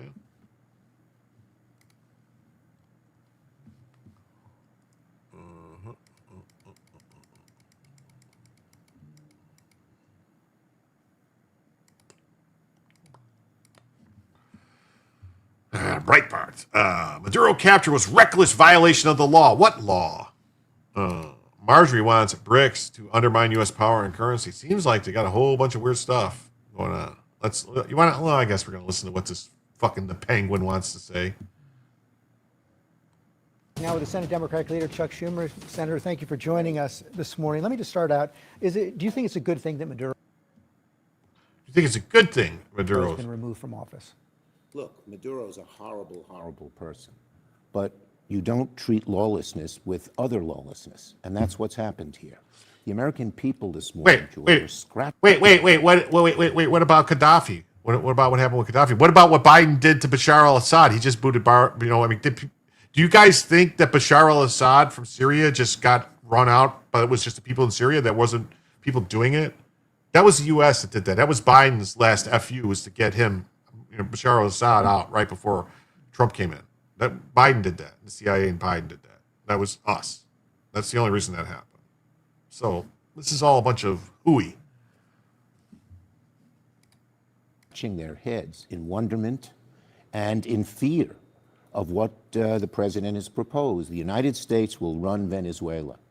We have learned through the years when America tries to do regime change and nation building in this way, the American people pay the price in both blood and in dollars. You heard Secretary Rubio there. He says the United States has the authority to do what they're doing. They right do now. not. They do not. Why not? He couldn't even answer your question. There is no authority. He didn't just answer the question. They did not just do ships off the water. They went inside Venezuela, bombed civilian as well as military places, and it's a violation of the law to do what they did without getting the authorization of Congress. No, it's not. What can the Congress do about it is the next question. Well, the next question is very simple, and that is that we have the War Powers Act. That's a privileged resolution, which means the Republicans can't block it. Tim Kaine and I and Rand Paul are sponsors of it. It's going to come to the floor this week. And if it is voted for, if it's voted positively in both houses, then the president can't do another thing in Venezuela without the okay of Congress. We have to pass it. In your view, who is running Venezuela right now? Nobody knows. The problem here is that there are so many unanswered questions. Here are some questions they haven't answered and must answer. They're so important in terms of where we go in the future. This could change our history for years. A, how long do they intend to be there? B, how many troops do we need? After 1 day, after 1 week, after 1 year? There's no fucking troops in Venezuela, you dummy. They went in, got them, and left. Yeah, I mean, imagine these commies thinking anybody cares what they think. They'll use the old standby excuse to not execute traitors for the good of the country. Yeah. Nobody in the Jesuit order knows that the Jesuit archbishops are de facto dictators of the Roman cartel. It covers everything. I mean, these people are just, wow. How much is it going to cost? And what are the boundaries? So the American people are worried that this is creating an endless... Who's worried? The What are you very talking thing about? Donald Trump campaigned against over and over and over again was no more endless wars. And right now we're headed right into one with no barriers, with no discussion. This is reckless. And the American people are just, this morning, in fear of what's going to happen here. As I said, we pay the price. We pay. Oh, shut up. I can't even. There's no authority for the U.S. to enter Venezuela and oust Maduro. Okay, whatever, Schumer. And we got Trump's not-so-veiled threat against the new Venezuelan leader. If they prosecute them, they won't be able to be reelected. Okay. Hey, what's up, Duck Fett? Great to see you. I predict this unhinged response from the Demon Rats will cost them the midterms. It's possible. I heard they infiltrated Dominion Smartmatic offices. Oh, hello, all. Could be. Outlaw Demon Rats now. Drooling. Yeah, boo-hoo. I hope you're right. If Obama did it, Schumer would be kissing his arse. Ridiculous. Yes, he would. How much did the Ukraine going to cost? Nobody told us how much Afghan Iraq is going to cost. F him. That's right. What's up, Quacka? We have one chance to save this country, our culture, and this hemisphere. No quarter. Yeah. Well, I mean, there should be some quartering done, but like drawn and quartered, not giving people quarters. Too close to the elections to proceed with trials. That's right. Yeah. Schumer and Stephanopoulos, both Clinton-era apparatchiks.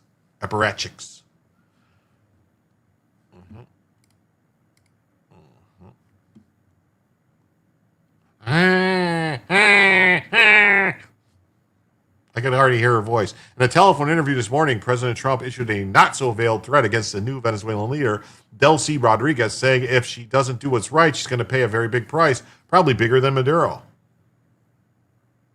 Referring to Maduro now residing in New York jail cell. Wow, it says read the full article. Wait, what? Why do I have to click this to read the full article? Oh, it's in the Atlantic. I'm not reading this. I am not reading a story from the Atlantic. They can go pound it. We're going to read this one. Trump, acting Venezuelan leader, will face consequences if she doesn't do what's right. Well, this is from the Epoch Times. Chuck is worried about Bibi's money going to Venezuela. Oh. Schumer is not a Democrat. My parents were Dems. Schumer is a piece of shit. Not a Dem. Yeah. I can't tell if that's a man or a woman, to tell you the truth. President Trump warned that Venezuela's interim leader, Delcy Rodriguez, could face consequences if she doesn't do what's right for the United States. Trump said on Sunday the interim leader could suffer a fate similar to Maduro, who's being detained in federal prison. If she doesn't do what's right, she's going to pay a very big price, probably bigger than Maduro. Yes. Atlantic is pure propaganda. Yeah. The more you let this F talk, the more anti-Semitic I get. I can't. I have to, I can't take him. But he's not really, he's a Gino, like a Jew in name only. I don't think he was putting cheese on a uncooked beef. Pinochet had the right idea. That's right, helicopters for everyone. The Democrats' party was hijacked years ago. That's true. They've been infiltrated by the communists going all the way back to the 30s. Remember who was all buddies with Stalin? FDR. Just not enough helicopters. We need more helicopters. Yeah, we're gonna need a bigger helicopter, as they say. Looks like you're gonna need a bigger helicopter. If it's good enough for our homeless, it should be good enough for them. Rodriguez was named as the country's president by Venezuelan Supreme Court and recognized as such by military officials over this weekend. Yes, we're gonna need a bigger helicopter. Yes. During a Saturday speech, Rodriguez condemned the U.S. capture of Maduro and his wife, Celia Flores, and said they should be returned. Well, we might return them at some point. At some point in the future, when they're going to be given trials in the Venezuelan people. Gino. Yeah.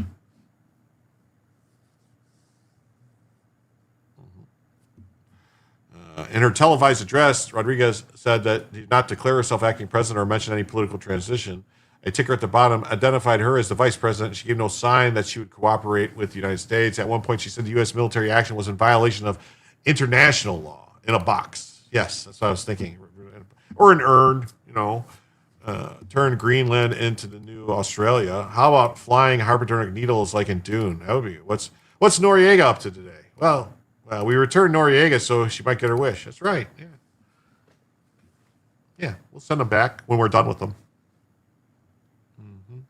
However, Rodriguez said that she left the door open for dialogue with the United States. Here we have a government with clarity, and I repeat again. I repeat again and again and again. We are willing to have respectful relations. Well, that's cool. What happened with the Democrats like Joseph Lieberman? They don't exist anymore.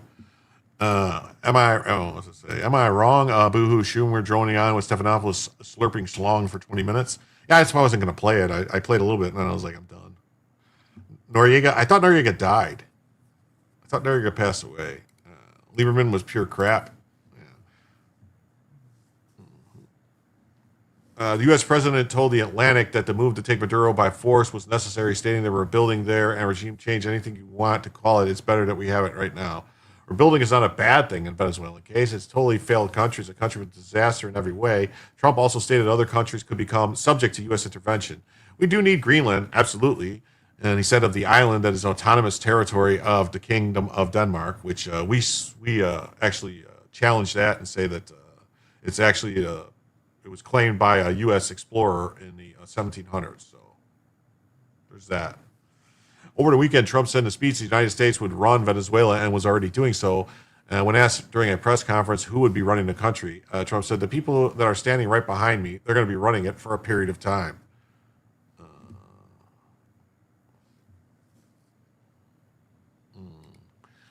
Being called a regime is the first hint that $17 is coming.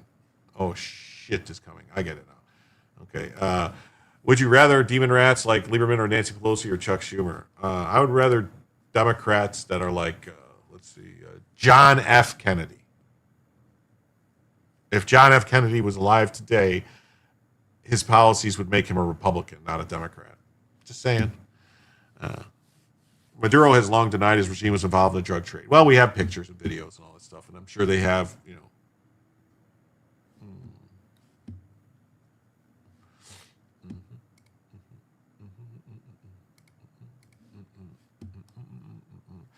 President Trump issues severe warning to very sick Colombia after capture of Venezuelan dictator. Fetterman. I'm sure I'd like to hear what Fetterman's take. I haven't seen anything, but Fetterman's take is on this. So we'll have to see. Let's see. Oh, here's a nice video clip. Let's hear what the old Podchkamodis is saying. Colombia is very sick, too, run by a sick man who likes making cocaine and selling it to the United States. And he's not going to be doing it very long, let me tell you. What does that mean? He's not going to be doing it very long. He's not doing it very long. He has cocaine mills and cocaine factories. He's not going to be doing it very long. So there will be an operation by the U.S. and it sounds good to me. Secretary Rubio mentioned. You know why? Because they kill a lot of people. Yeah. Secretary Rubio mentioned Cuba yesterday in his remarks. Does the U.S. have a plan to do something? Well, Cuba always survived because of Venezuela. Now they won't have that money coming in. They won't have the income coming in. You know, a lot of Cubans were killed yesterday. You know that. A lot of Cubans were killed. Do you know how many? The bodyguards. No, they're looking. But there was a lot of death on the other side. No death on our side. But there was a lot of death on the other side, unfortunately. But a lot of Cubans were killed yesterday, trying to protect him.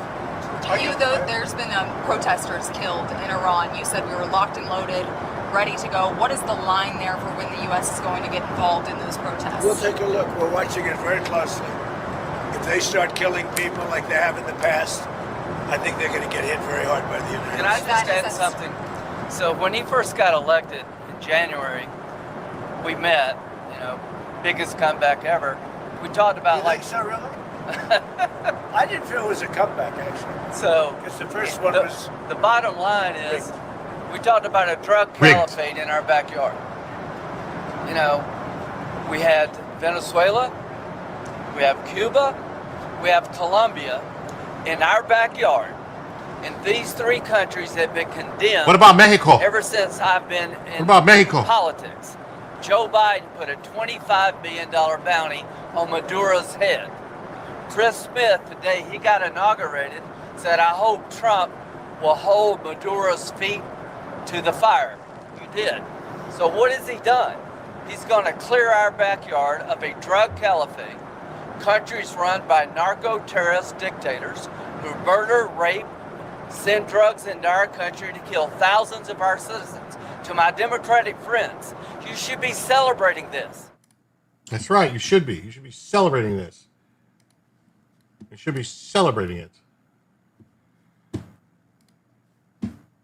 President Trump threatened military action against Colombia and its sick leader after this weekend's daring capture of Nicolas Maduro in Venezuela. The acting president of which has since offered to work with the U.S. in a stunning about face. About face? Por voz.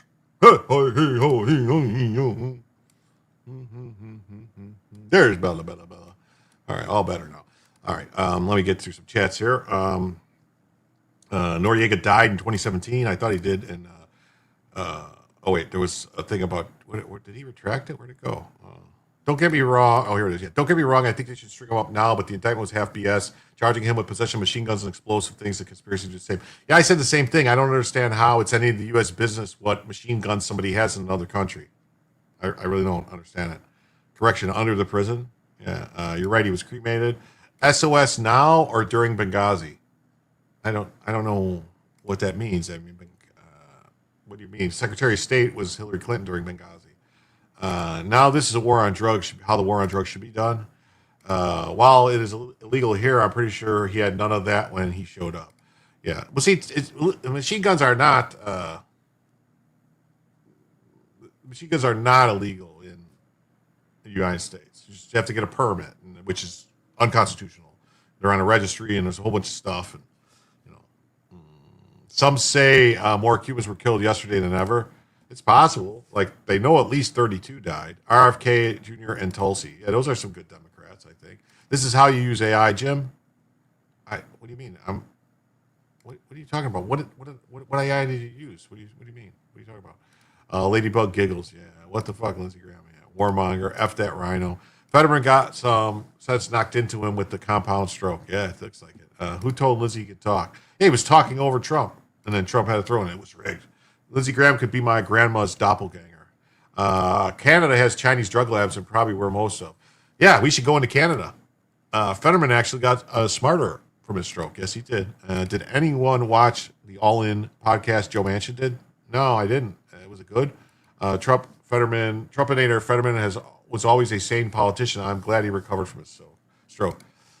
The $200 tax they put on them in 1954 was equivalent to over $4,000 today. Yeah, but they never raised it.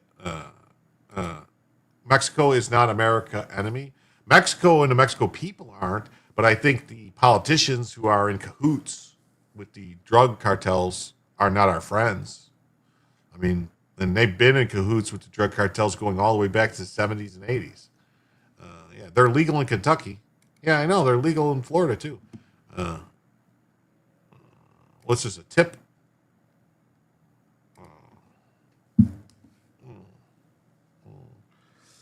Yeah, you used to be able to get, you could get, oh, look at this.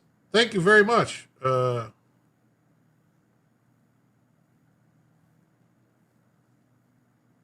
Thank you very much, KPT, for the $10.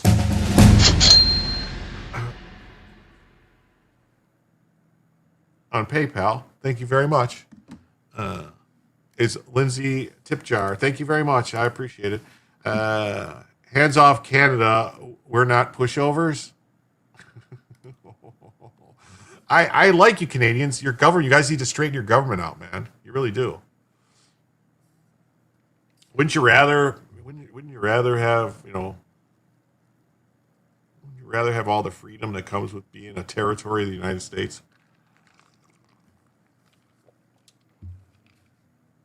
Don't derail Jim with gun talk. You tell him.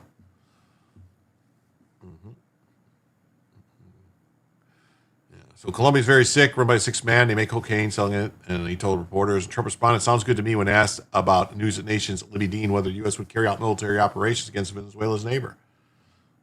Could be. Look at the smile on Lindsey Graham's face talking about going to war. God, this guy has never saw a war he hasn't loved. Look at him. He's like, oh, war? Yeah. Rolling on the floor, blah, blah, blah. Easy there, boo-hoo. Okay. Oh, not boo-hoo's a person. Oh, okay. Take care. I thought you were... All right, now I get it. Boo-hoo's this guy. Boo-hoo. Okay. I didn't... I thought your name was something different before. Something change? Colombia, in response, slammed Trump's comments as unacceptable threat against select leader. The president of Colombia threatened Trump's life, said he could take him out, just like that. Remember? There was a speech. The Colombian president said he could take Trump out. I could take Trump out, just like that. So, the Canadian across the street from me he wants to run back home since Trump got reelected. He's safer in Texas now. No, I don't want a bunch of Dem territories from Canada cause like PR. They will want to be states. Yeah, we may have to kidnap the Prime Minister of Canada, too. You mean, which one? The X one? The one that was Fidel Castro's son? Oh, yeah. We're going to get into this story, too. The home of J.D. Vance was attacked by wealthy doctor, Dem donor, who recently changed his name to Julia. Wow, that's crazy. Tough talking Canadians, Jim. Oh, yeah, I know. They're tough. The Canadians are tough.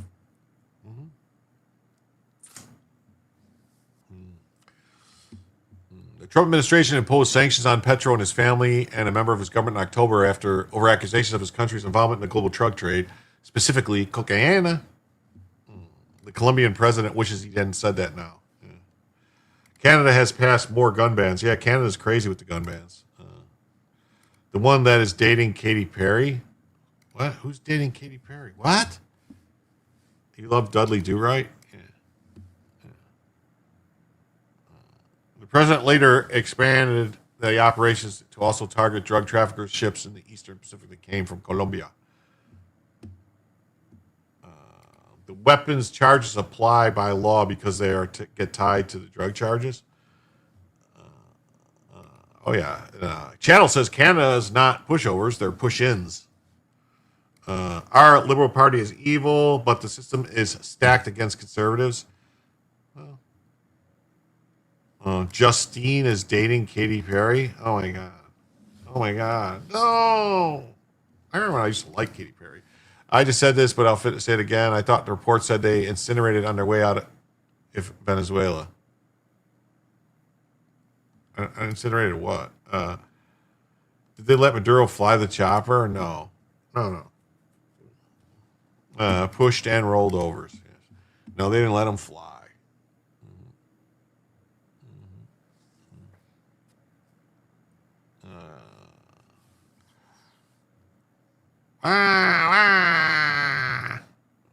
He's not going to be doing it for very long, as Trump said of Petro. He has cocaine mills and cocaine factories, and he's not going to be doing it. He's not going to be doing it very long. Why am I doing a George Bush? I don't know. Meanwhile, Venezuela's acting president said in a shocking change of tone that her country is ready to work with the U.S. after she earlier criticized the raid. We invite the U.S. to collaborate with us on the agenda of cooperation oriented towards shared development with the framework of international law to strengthen lasting community coexistence. Did he wet his pants when they came for him? I don't know. 100 watching and just 65 likes. A lot of mofos were affected with the Pucker Factory Sunday morning. Yep. Rodriguez, who also serves as Venezuela's oil minister, is considered the most pragmatic member of Maduro's inner circle, and Trump has said Trump had said she was willing to work with the U.S. Maybe she's the one who gave the information up. Somebody gave some information up. Violation of what law? The law that they just like to yell about all the time is a violation of international law, of like Kami Mandami says, of federal international law. Canadians have guns too. Most rural Canadians are well armed, but somehow we don't kill each other. But believe it or not, we're not going to get into gun crime stuff, but most murders, a lot of other countries, they stack up just with the U.S. too. With the amount of guns we have in the U.S. and the amount of people that have guns and the amount of people, our murder rate's very low. Did you see here the message of the new president from Venezuela? Oh. Did he hold his wife in front of him when they busted in? I don't know. We have to see. We had to see, my friend.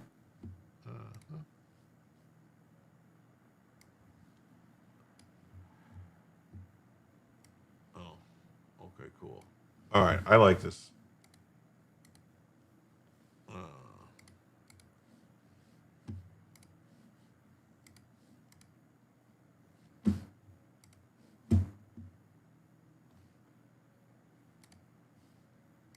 Let's see. There is a new message from the new president of Venezuela. Let's see. Yo soy su nuevo presidente, el señor News update. Donald J. Trump. Your ex-presidente, el señor Maduro, is no longer your presidente. He kept talking shit, and fucking around, though, and he ultimately found out, though. Anyway, we're going to make Venezuela grande again. Mucho grande. El bigger y el better than ever before. We're going to drill, baby drill. We're going to have a big, beautiful fiesta, all the tacos you want. Mucho mariachi, sexy mamacitas, and delicious margaritas. And President Trump is going to be el DJ, okay? Muchas gracias, muchachos.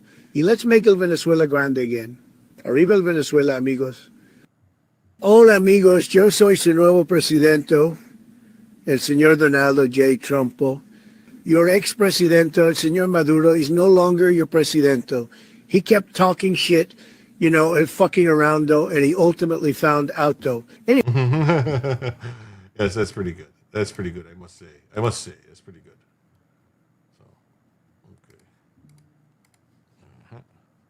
So, okay. He does have to watch his ass. Trump warns Colombia's Petro following Maduro's capture. Yes, so we'll see. Sorry, it's Instagram. No mariachis in Venezuela. Well, it's just that's AI stuff.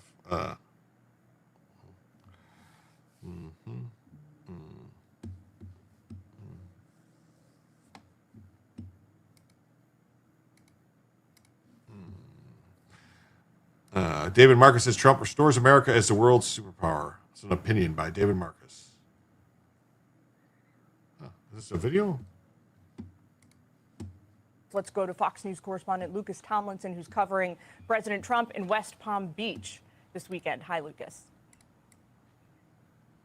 Jillian, former Venezuelan leader Nicolas Maduro and his wife have arrived in New York to face charges. Here he is coming off the plane, standing next to the head of the DEA.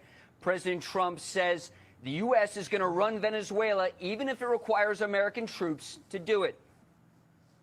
We're not afraid of boots on the ground if we have to have. We had boots on the ground last night. Under the cover of darkness late Friday night, the U.S. military launched more than 150 aircraft from dozens of bases on land and sea, with their transponders turned off to avoid detection. The mission: capture Venezuelan leader Nicolas Maduro and his wife. Failure of one component of this well-oiled machine would have endangered the entire mission. The strike force launched from the USS Iwo Jima, composed of Delta Force operatives flown just 100 feet above the sea by pilots from the 160th Special Operations Aviation Regiment, known as the Night Stalkers. Regime bases and air defense systems were destroyed to protect the Americans coming ashore. On arrival into the target area, the helicopters came under fire, and they replied with that fire with overwhelming force in self-defense. The strike force assaulted Maduro's compound in Caracas at 2 a.m. local, where they snatched their prize and returned to their warship waiting offshore. CIA Director John Ratcliffe called it teamwork at its finest. American spies had been studying Maduro's pattern of life for weeks, waiting for the right moment to strike. Mr. President, China, Russia, and Iran have interests in Venezuela. How does this operation affect your relationships with them when it comes to the oil and the drugs? And Russia, Russia when we get things straightened out. But in terms of other countries that want oil, we're in the oil business. We're going to sell it to them. Cool. Back to the operation, General Kane said one helicopter Darren was McGavin. damaged, 2 soldiers Shooter were wounded, McGavin? but everyone came home alive. Jillian? Lucas Tomlinson in West Palm Beach for us today. Thank you.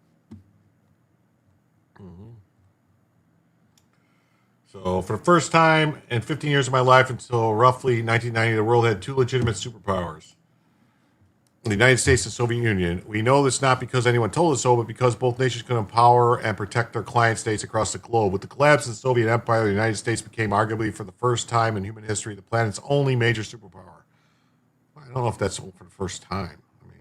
But over the last 2 decades, experts have insisted this is changing and that we are moving to a trilateral power sharing with Russia and China. Hey, Philip Coggins is here. What's up? Great to see you.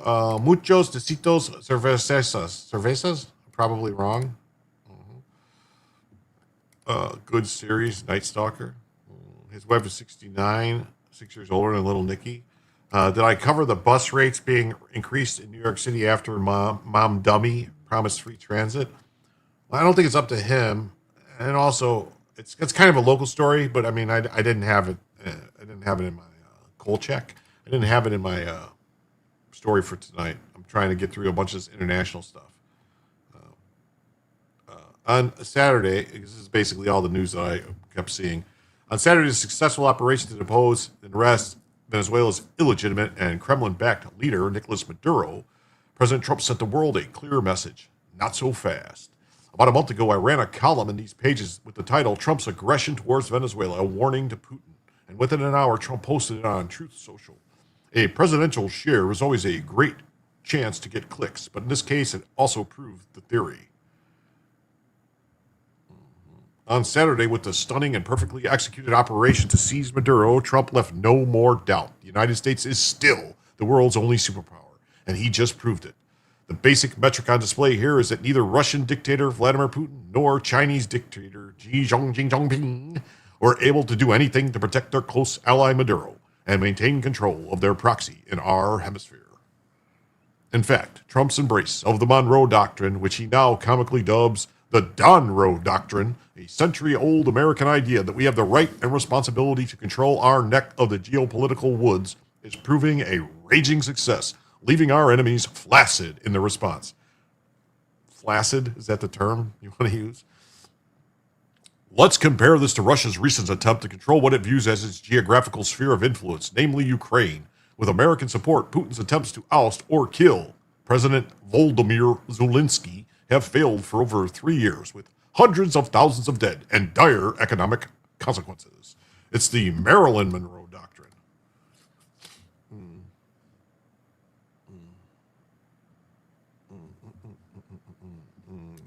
Those big ships still make my heart skip a beat. Drink up. Meanwhile, it took the U.S. all of 25 minutes to wipe Maduro off the board forever. Similarly, China has ambitions to take Taiwan that the Communist Party there has not been shy about, and some scaredy-cat Western critics argue that the Venezuelan action will give the green light for such an operation. This analysis once again misses the point that if China were to invade Taiwan, America is in a position to support the small nation, just as with Ukraine, and make the operation, even if successful, very painful for the CCP. Jim is a parrot. I don't know what that means. Flaccid, great word. I liked the Red Green show. I like the Red Fox show. That is the math of a superpower. We can do anything we want. We run with gangs. You can't tell me, I do what I want. I run with gangs. And nobody outside can stop us. Meanwhile, we can reach into any corner of the globe and act, even in the backyards of pretenders, to be superpowers. More than anyone else, it was former President Barack Barry Sartoro and his lead from behind foreign policy style that seemed to open the door to an end of hegemonic American power to share the globe with Russia and China. Thankfully, President Donald John Trump has rejected and reversed this dangerous and feckless approach. Not even the new, not yet out, the new U.S. enterprise, CVN-80, is not out yet. It is currently scheduled for delivery in 2030. Red Green is great. Jim is OG. World War II era powers allied with Russia. 1990 powers allied with China. Yes. Lately, Xi has been cautiously suspicious of offers of free honey. F you, Russia. F you, China. F you, NATO. Okay, I agree. Ditto, ditto, ditto. He D.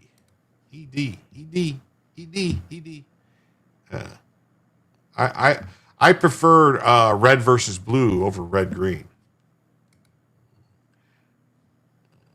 I've met Red Green and introduced Mother Margaret. Okay. Miami-Dade loves Trump. Miami-Dade loves Trump. Miami-Dade loves Trump. Trump. Now, Obama's former advisors are whining about international law, which is a completely made-up thing, by the way. We know this because no American has ever voted for an international law, and taxation without representation is kind of America's whole point. Democrats in Congress are complaining the United States has no right to take this action, but in real geopolitics, power is its own authority. Crass though it may sound, we took out Maduro because we could. That's right. And Russia and China would do the same if they were also superpowers. Yeah. Most importantly, F you, boomers. We should start our own possum lodge. Yes, definitely. Possum lodge. There's a YouTube channel, Red Green TV. Cool. The ultimate question at stake here as American people is, what do we want running the world? Should it be an international consortium like the United Nations? Heck no. Should it be a trilateral group including us, Russia, and China? Wow. It's floating but still waiting on materials. Nostalgic. Yes, nostalgic. Hey, half Irish, great to see you. Trump has wisely rejected these cowardly and pie-in-the-sky concepts for a return to good old-fashioned hard American power. We bring the hard American power. Setting the guardrails in direction of the globe. Trump is fond of saying that America is back, and while it may be true in different ways, none more important than this one. Once again, and for the good of all mankind, the United States of America is the only superpower on the planet.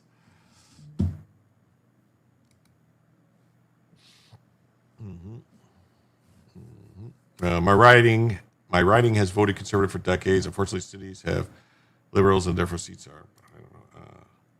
I'm a man, but I can change if I have to. I don't.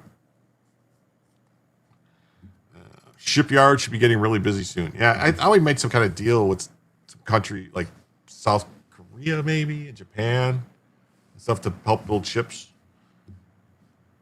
Oh yeah, so there's that, and then there was another thing I wanted to do while I'm at it here. Let me get this from yesterday's.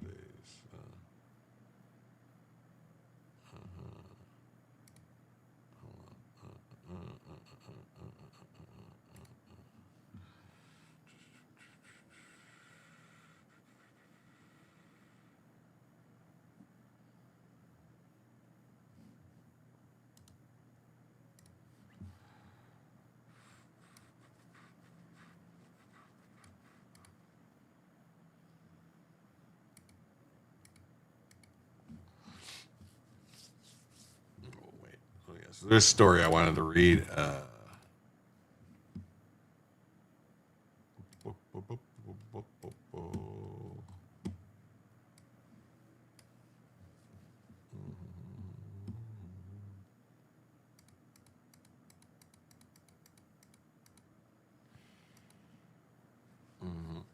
Operation Absolute Resolve, why Trump went off script and why it will not matter. That's right.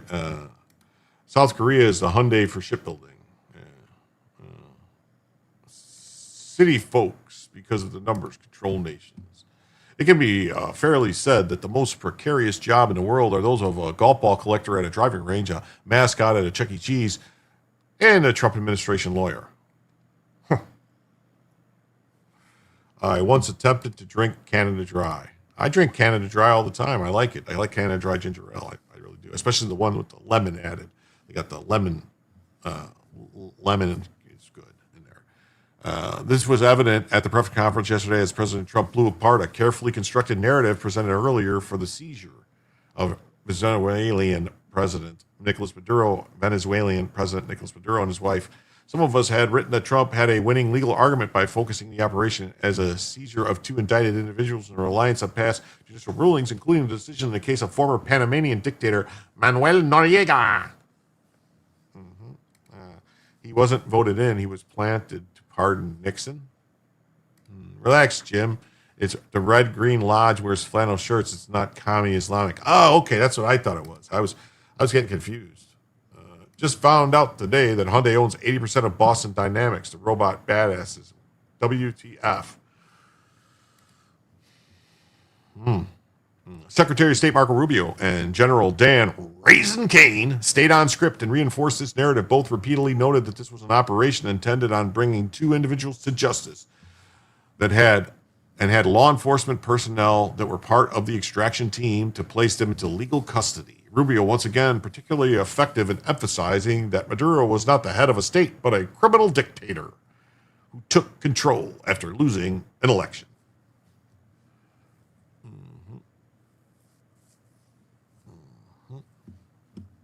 However, while noting the purpose of the capture, President Trump proceeded to declare the United States would engage in nation building to achieve lasting regime change.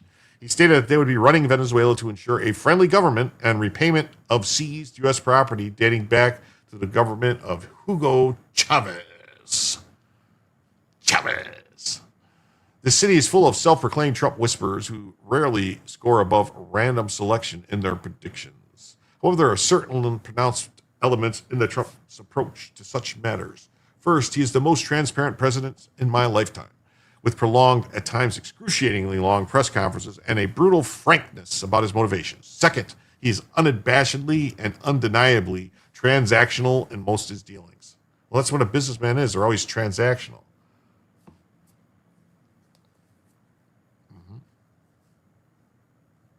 He's not ashamed to state what he wants the country to get out of the deal. In Venezuela, he wants a stable partner, and he wants Earl. He wants Earl.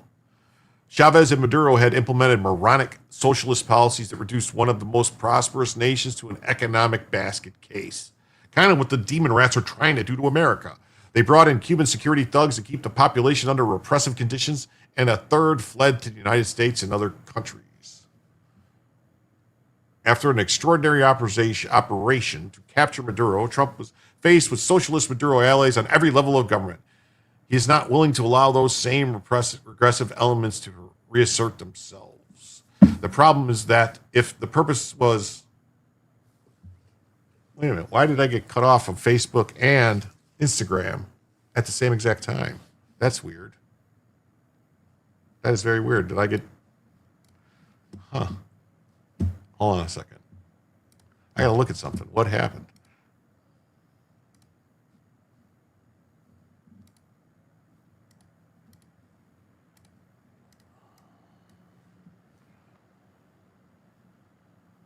Huh. They cut me off. It wasn't even 2 hours. Why would they cut me off, both of them at the same time? That is odd. Uh-huh. That's odd. Odd. What the hell happened? Anyway, all right. Let me do something here. Edit. Save changes. If once you're live, your stream is public, you'll find it at the top of the feed on Instagram. I guess I have to remove. I've never been cut off of Facebook before. This makes me wonder if there was some kind of issue. Huh. Yeah, I'm wondering if something happened because both. I wonder if I'm going to get some kind of alert that I'm going to get a notification that I was kicked off of Facebook or something.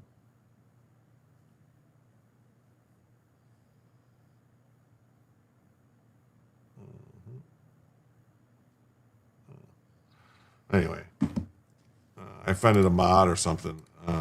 Facebook owns Instagram, don't they? Yeah, but Facebook, usually I stream for hours on Facebook, like, 6-8 hours. It's never been an issue. But that was weird that they both exactly at the same time said, your stream is ended. Error. I'll have to see if I get some kind of notification.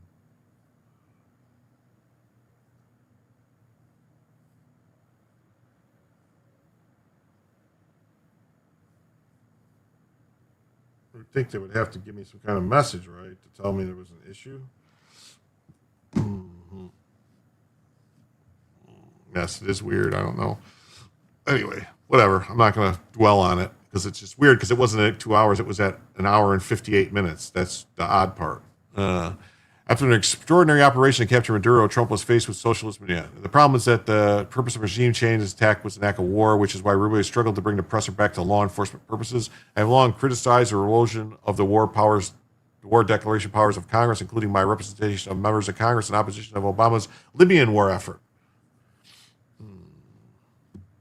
Was it something I said? No, I don't know. Maybe it was something I said. Someone hit the disconnect button, Jim. That's what I'm thinking happened. But it's just weird because it was both the meta properties. Let's see. Am I still up on Twitch?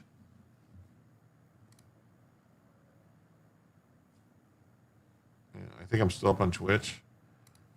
I'm still up on Kick. Obviously, I'm still live on YouTube. Still live on Rumble. All right.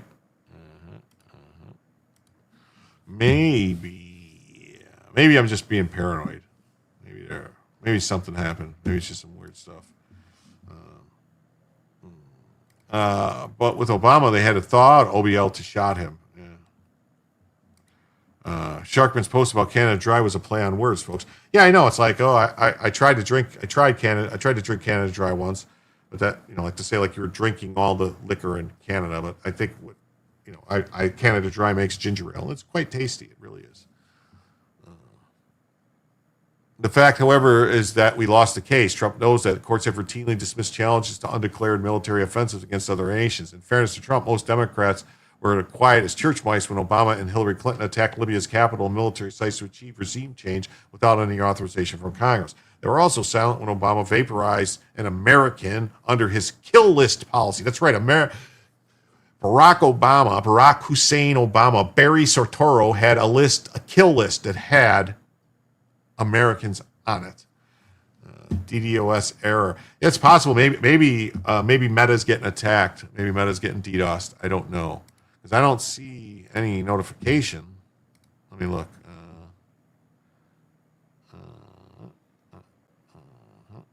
AMD is live now. I don't see any notification saying there was an issue.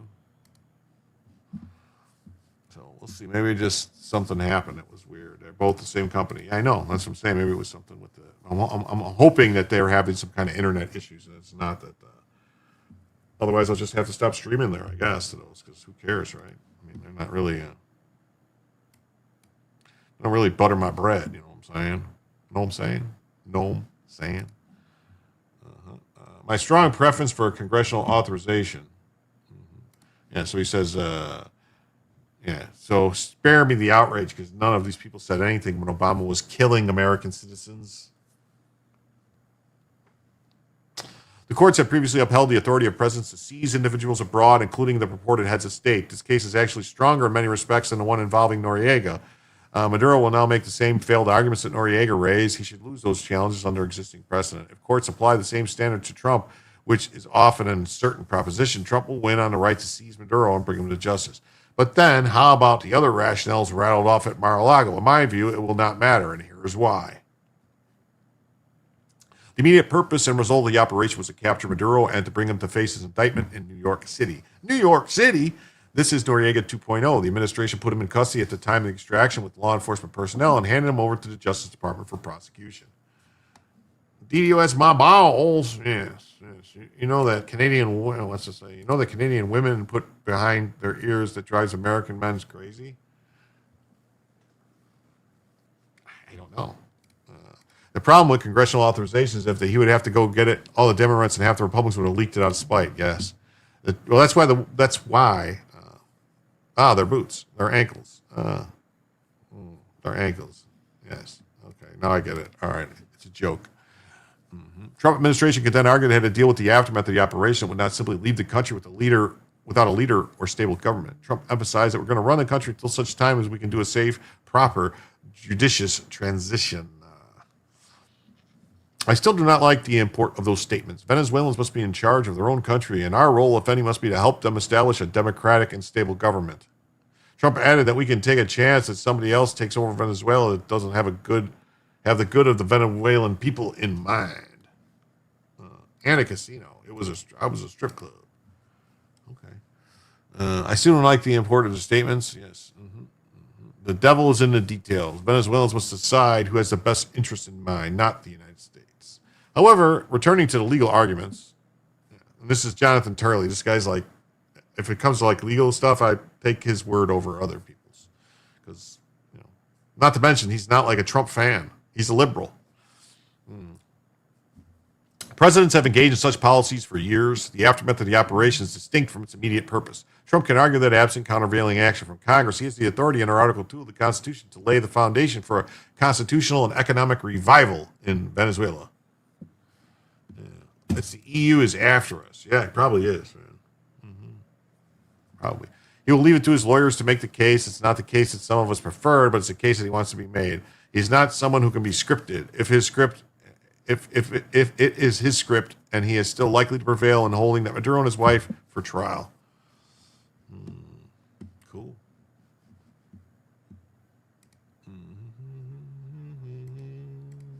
And this article from KTEN News says Greenland, Cuba, Iran, and more. Here are the countries Trump has warned since his Venezuelan strike. Five eyes fed in the tubes.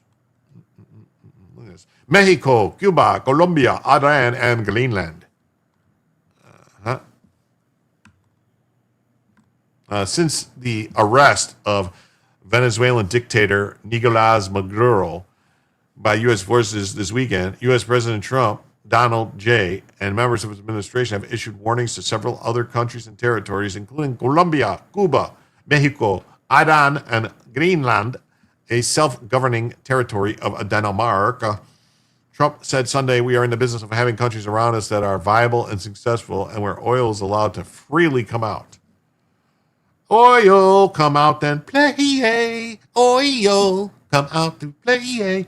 Here's what we know about the Trump has said in the last 2 days and how the governments have responded. In Greenland, Trump repeated on Sunday that the U.S. needs a huge North Atlantic island of Greenland from the standpoint of national security.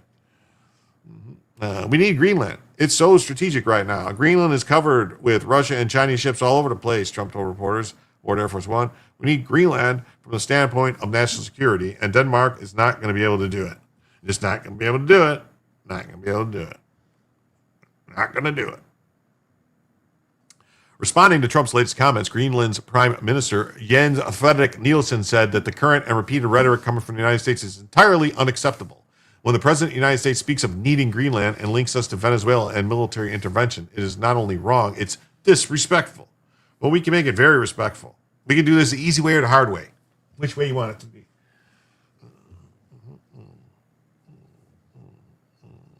Pump all the oil out and the bearings will freeze up and the earth won't spin. Maybe. Our country is not an object in great power rhetoric. We are a people, a country, a democracy. Trump has repeatedly stated that he wants to annex Greenland, a huge resource-rich 836,000 square miles, 2.166 million square kilometers.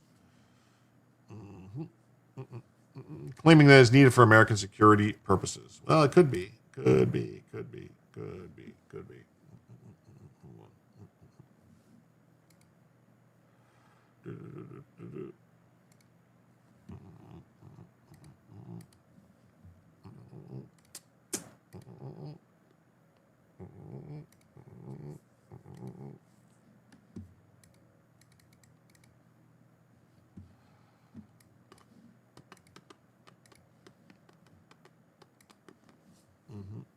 You didn't get seeds. Tonight, Montana State defeated Illinois State in FCS football championship 34-35. Well, thank you, Ameriqua. Thank you for being here. Please remember to hit the like, subscribe, and oh my God. Oh, I got another $5 donation from Lynn P. over there on the Rumble. No one notified me that there was a rant in Rumble, but I just picked it up, so I will show you guys. See right there, Lynn P. said, we'll not be here for the full show, but we'll hang for a while. Well, thank you. That's great. Thank you so much.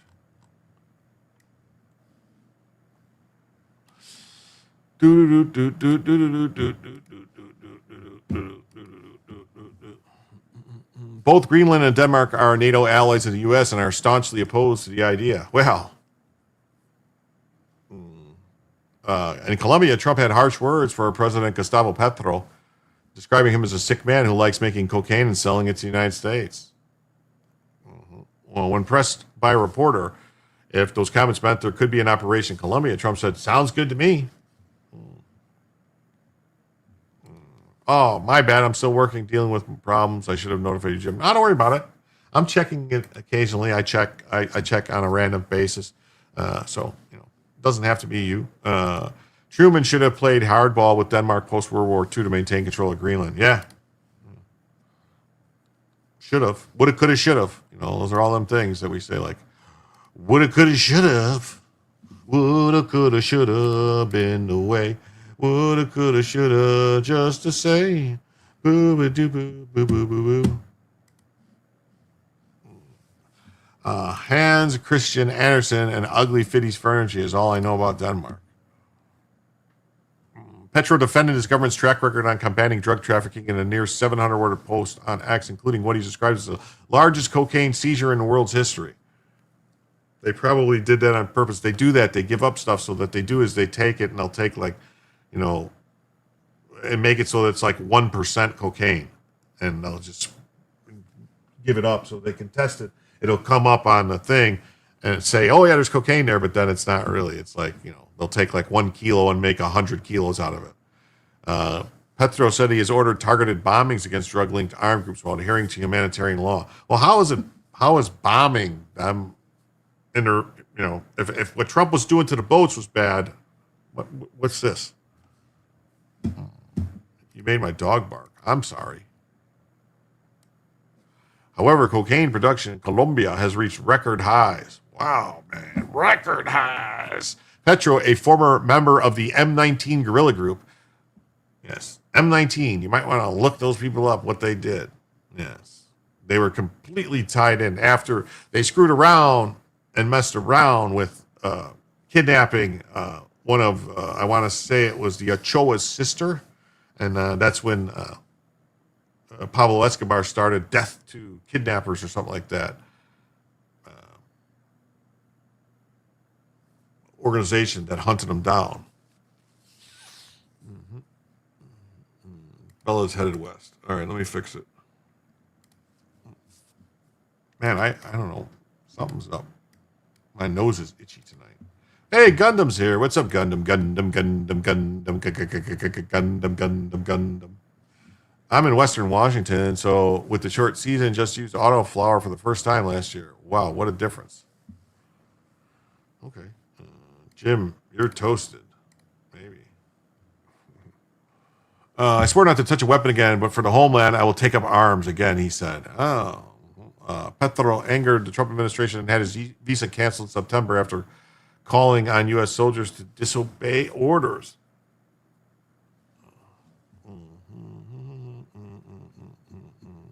TGP, the Gateway Pundit, has an article on Fetterman calling Maduro capture a good thing on Fox and Friends. Oh, okay. That's cool.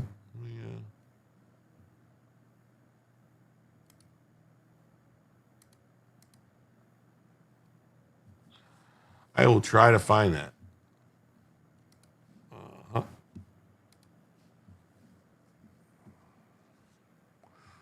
In Cuba,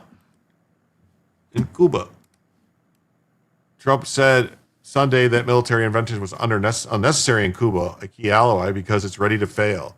It's ready to fail today. It's time for me to hit the sack. Good night, peoples. Good night, Jim. Good night, Mr.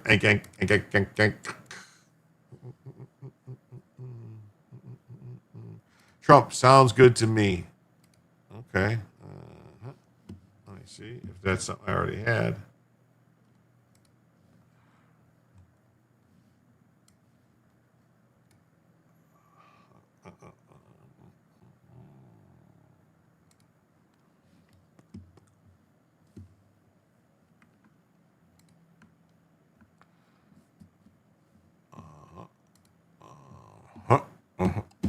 I was off to see the wizard, the wonderful Wizard of Dodge.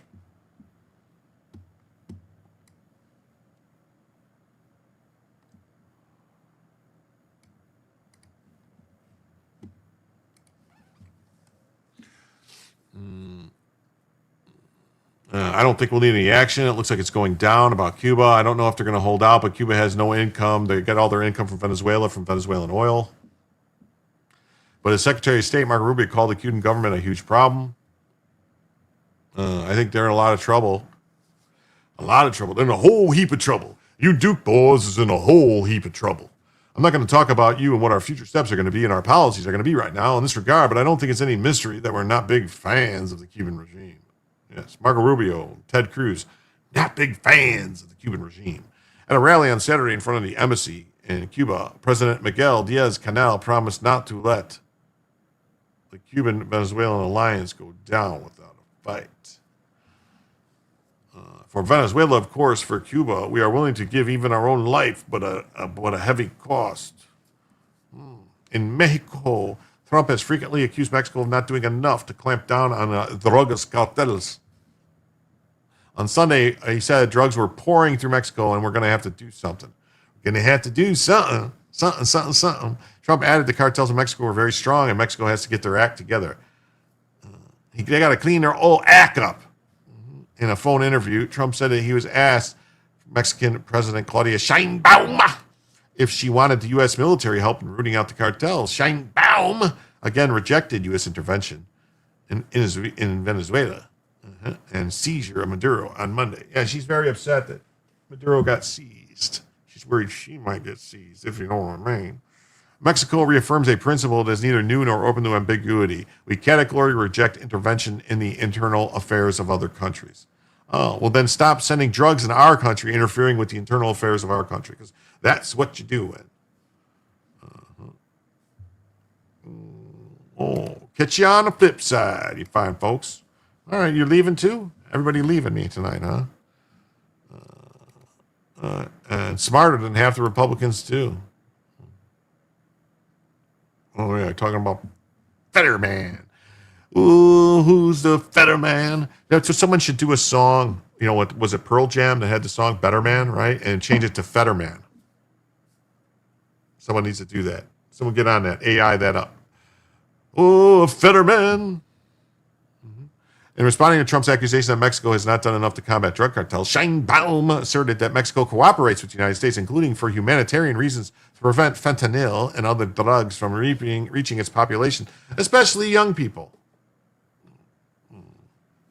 Pearl Jam might not like that. Well, Eddie Vedder can suck balls. Again, rejecting the notion that the U.S. military action on Mexican soil, Sheinbaum said she did not think an invasion of Mexico was something the U.S. was taking seriously. Well, we'll see. We will see. Well, Real Work says, Jim is great. I want to make Jim great again.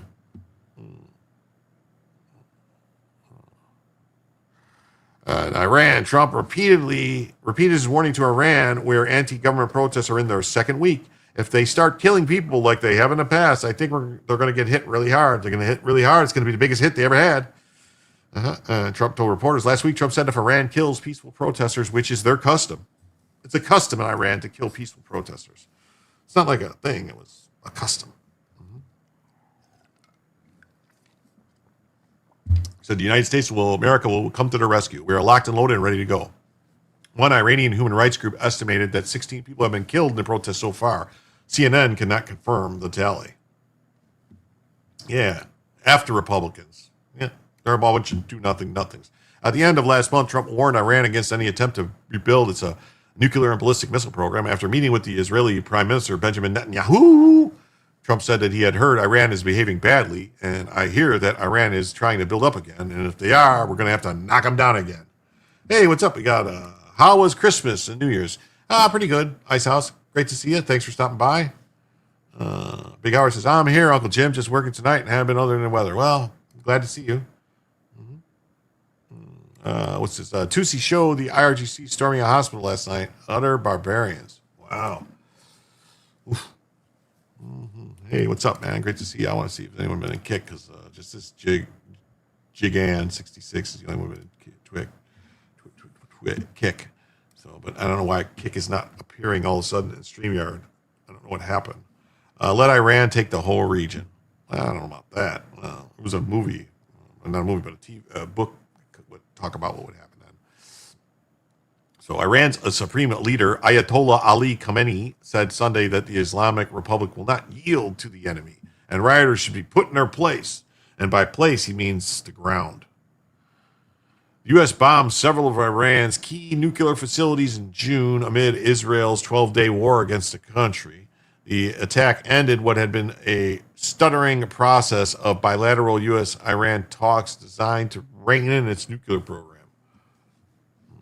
That StreamYard subscription is really worth it. Actually, it's not. It sucks. It's just the only one that works, like, pretty good. Like, I understand, like, if I could figure out how to do OBS, I wouldn't need it, and I could do everything myself, but we'll see. But then again, I don't know how the chats work with OBS. I don't think there's any way to get those chats to come in. So that's it. That's the end of this story. We got this watcher on the web. Good guy says, January 1st, Trump, don't hurt the protesters or I'll do something about it. Iran, do something about it then.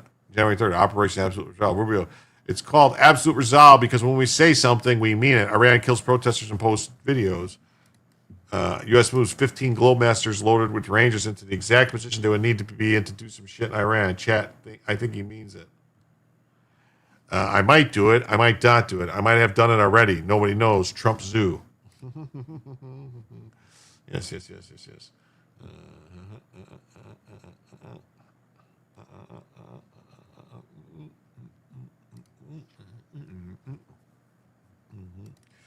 Trump hits at possible military operation in Colombia, Mexico, expects Cuba's downfall. Yep, so I think we pretty much covered all this. Uncle Trump will save me if I try to cross the border home. Who knows what Trump has in store, man? Who knows what he is doing, though? He knows what he's doing, though. Yeah, I think so. Honestly, I think he's got the right people around him now. I mean, pulling this thing off that they pulled off in Venezuela without losing a plane, a helicopter, one guy is pretty phenomenal. I mean, it's like you can't go wrong there. You can't. You can't. You can't go wrong there. And here, sounds good to me. Trump signals possible military operation against Colombia's Marxist leader. Just call him a commie already. Months after Petro mocked U.S. and dared arrest, try and see if you can. Woo, woo. Oh, buddy. Oh, buddy. Oh, buddy. Oh, buddy. Oh, buddy. I think you'll make a bad mistake there, buddy. Oh, buddy. A former terrorist who's presiding over Colombia's enormous drug trade was a close ally of Maduro and has been left devastated by his removal. And so I have to tell Mr. Marco Rubio, brother, if you're going to put me in prison, try and see if you can. If you want to put me in the orange jumpsuit, try it. But these people will not kneel before anyone. No Colombian is guilty of whatever happened to your grandfather or your father in Cuba. Do not threaten us, for there is a jaguar about to be awakened. Oh, these guys are... Wait a minute. Oh, my God. He's the Black Panther. He's going to get his... what is it called? Unobtainium or... what is it? Vibranium? And they're going to come after us. Yes, right out of a comic book. Well, look at that. There is an OBS plugin for aggregating multiple chats. How to use it. Okay, Doc. Now you're trying to convince me.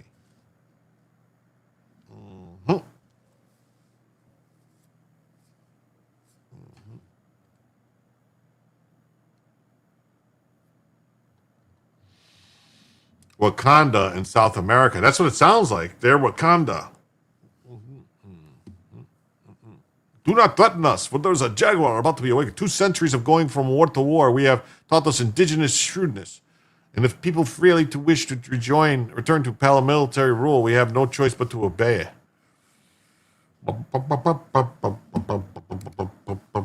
Jim had to watch Avatar with the grandkids, lol. Yes.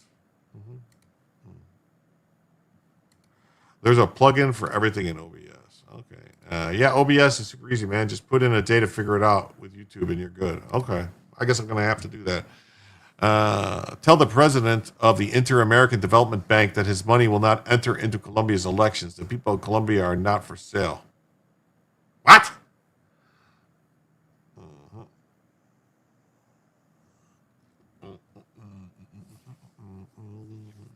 Terry always looking for new follows.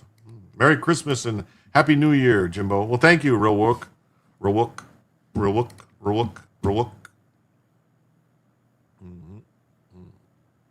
Let's see. Y entonces le tengo que decir al señor Marco Rubio, hermano. Marco Rubio. Preso a ver si puede. Si me quiere poner la pijama naranja, inténtelo. Pero este pueblo no se le arrodilla. Sus odios del pasado, que no los conozco, ni ningún colombiano es culpable de lo que le pasó a su abuelo. Colombia. Okay, so Colombia. All right, so that's what he's saying. You know, he's getting crazy. The head of state's words are resurfacing now in a context marked by warnings from President Trump against governments in the region. Speaking to reporters on board Air Force One, Trump called him a sick man. Colombia is very sick too, man. It's very sick. It's run by a sick man. All right. Petro wrote on X, I don't know if Maduro is good or bad or even he's a drug trafficker. In Colombia's justice system archives after half a century of dealing with the biggest cocaine cartels, the names of Nicolas Maduro and Celia Flores don't appear. Those who have come forward to denounce him are nothing more than Venezuelan opposition generals trying to undermine the popular vote. Okay. If you want to know about the mafia and the cocaine trade, you only have to look at Colombia's judicial archives. Oh. I was part of the clandestine organization that fought for democracy in Colombia against the civilian dictatorship of the state of siege. the organization that in 1974, long before Chavez, carried out the operation to raise Bolivar's sword once again. Yes, the operation where they stole Bolivar's sword and then they gave it to fucking Pablo Escobar. That was M19. It's all in there. And then they were doing, M19 was doing hits for the cartels. They were basically working for the cartels. So, yeah. He doesn't read Colombian history. Well, we'll see what happens. Tens of thousands of our comrades in armed and popular struggle for democracy were murdered, and we didn't ask you for invasions. We endured, and we won through peace. I have never burned a U.S. flag because I have read the history of the popular and worker struggles in the U.S. through Zinn's book in Spanish. Oh, my God. So he's reading the commie Zinn's, the the unauthorized history of America. Bunch of bullshit. The black and indigenous people. Oh, my God. Who with the young soldiers, who with the Soviets defeated Hitler? Make peace in Gaza. All right. Whatever. So let me look. I want to find this story. This is the Gateway Pundit. So let me find this story about Fetterman. Come on, Fetterman. Fetterman.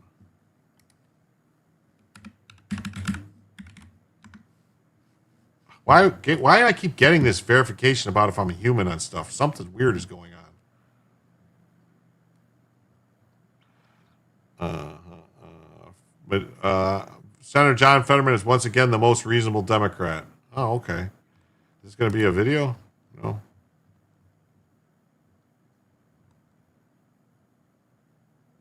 Oh, here we go. This is the one I want to see. Right? Okay.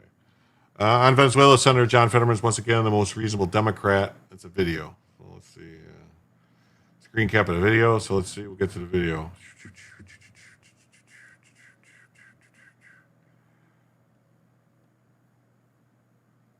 Oh, all right. Let's see. Senator John Fetterman sits on the Homeland Security Committee, and he joins us now. Senator, thanks so much for joining Fox and Friends this morning. You were one of the few Democrats that praised the president's actions of capturing this narco-terrorist to stand trial today in his first preliminary hearing. Senator? Yes. Your thoughts about what we're seeing? I don't know if you're able to see the monitor. What we're seeing, it's like, yeah, I mean, for me, I think I don't know why we can't just acknowledge that it's been a good thing what's happened. I mean, I've seen the speeches from whether it's Leader Schumer or kinds of past tweets from President Biden.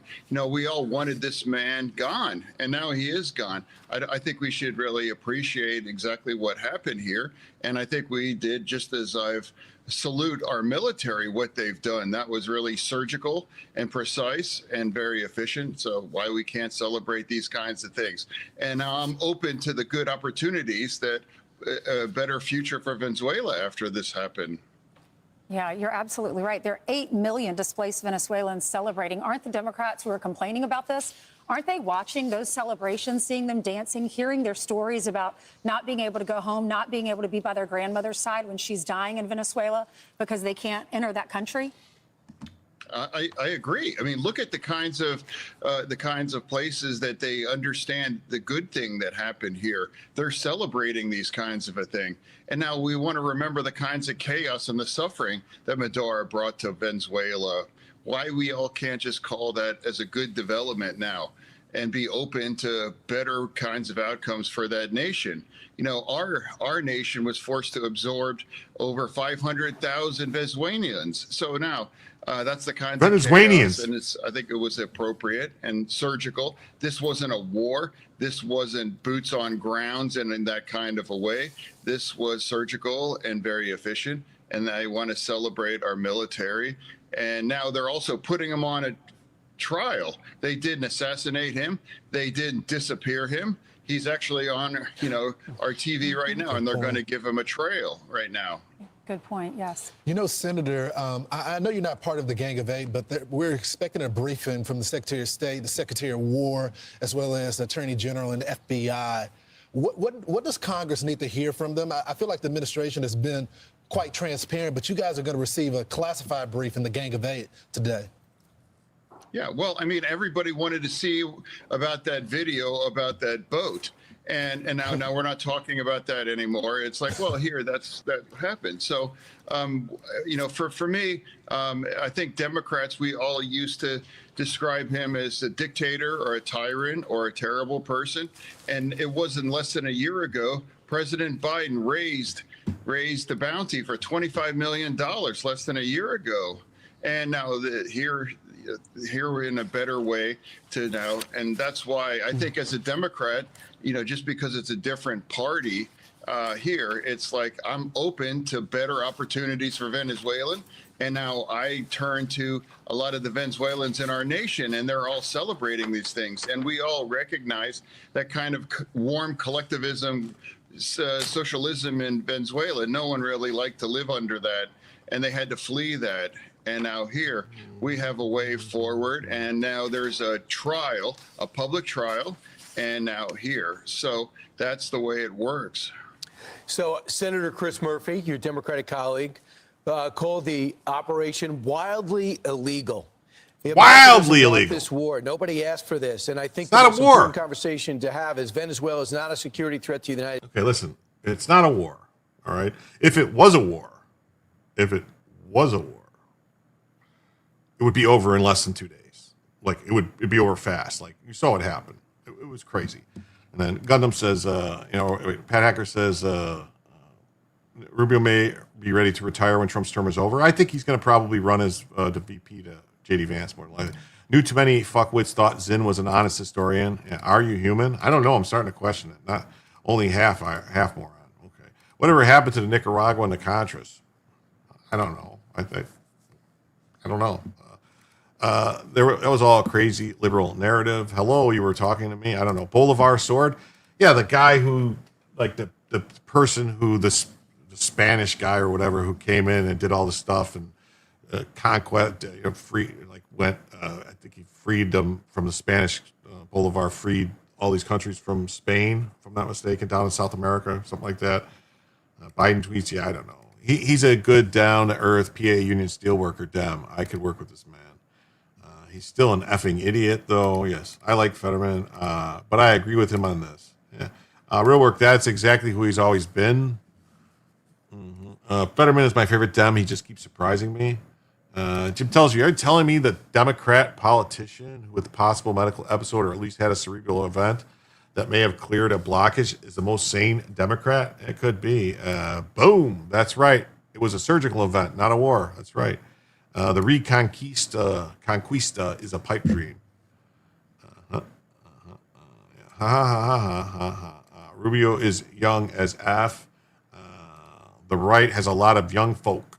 Yeah. Sharkman, I remember that I Love Lucy episode. Yeah. Murphy needs to let the people in Colorado know that the people who kicked them out of their apartments weren't Venezuelan after all. Fetterman is the best, most lucid Democrat senator.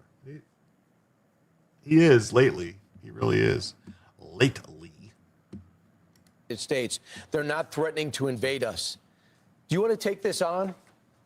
I respect my friend in Connecticut, but we have different views on this and perhaps other views as well. I just said this on my social media that, remind everybody that America is a force of good, order, and democracy, and we are promoting these kinds of values. We are the good guys. Let's pretend that we are acting in a way. Now, remember, we all Democrats years ago wanted to eliminate him, and why have a bounty of $25 million if we didn't want him gone? Why would you do these things if you weren't willing to actually do something other than harsh language? Senator, what is the future of Venezuela? Because a lot of people, since this has all happened on Saturday, have been saying, what about the bad actors that are still there? There have been some additional Not much to talk about tonight, huh? We're all just listening, I suppose. Including their son. But what about the bad? I mean, we could talk. What do you got to talk about? You guys want to talk about something else? I thought people wanted. I didn't even have this in my stuff. So people brought up Fetterman. I was going to put it on. So Fetterman's good with it. So let's move on. Trump says Cuba is ready to fall. President Trump said Cuba's on the brink of collapse following the U.S. capture of Venezuelan President Nicolas Maduro. All right, well, I think we're going to, let's talk about the 13%. We're going to get to that. Let's see here. Trump, Cuba ready to fall. Trump declares Cuba is ready to fall after capture of Venezuela and Maduro.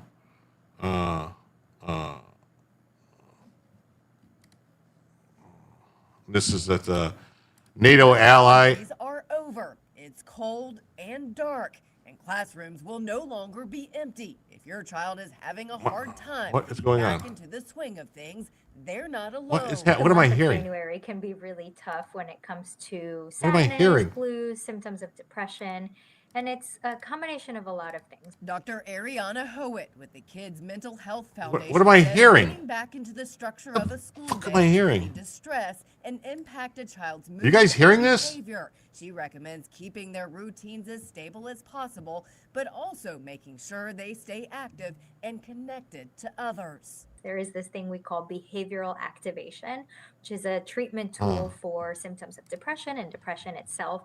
That's just getting What us am to I do hearing? Where is it coming something. from? Instead of waiting to feel good and motivated, you do it and then the mood will follow. Howitt says parents can talk to children about how they feel going back to school, asking if they're nervous or stressed, and then All right, now I'm getting. I don't know where this is coming from. parents of young children may need to help kids Hold on. label their feelings since they may not have the words to express their emotions. And finally, set small goals. Let's say, oh, my child's in bed all day and they don't want to do anything. A small goal can be 15 I don't know where this is coming minutes of from. a fun activity.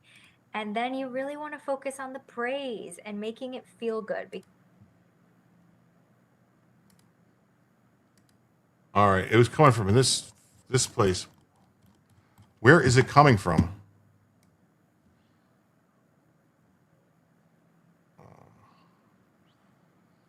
All right, I don't know where that was coming from.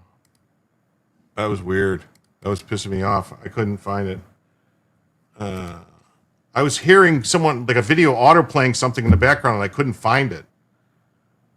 And did Fox just autoplay?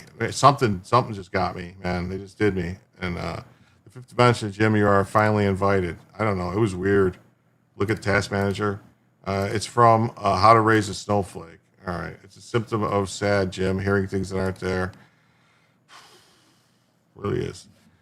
Really is. So, and NATO ally warns the U.S. of taking Greenland by force. I don't think we're ever going to take Greenland by force. This is I'm not going to get into this. And this is Europe's on a collision course with Trump. After demanding U.S. stop threats to seize Greenland. Hey, Gypsy, what's up? Great to see you.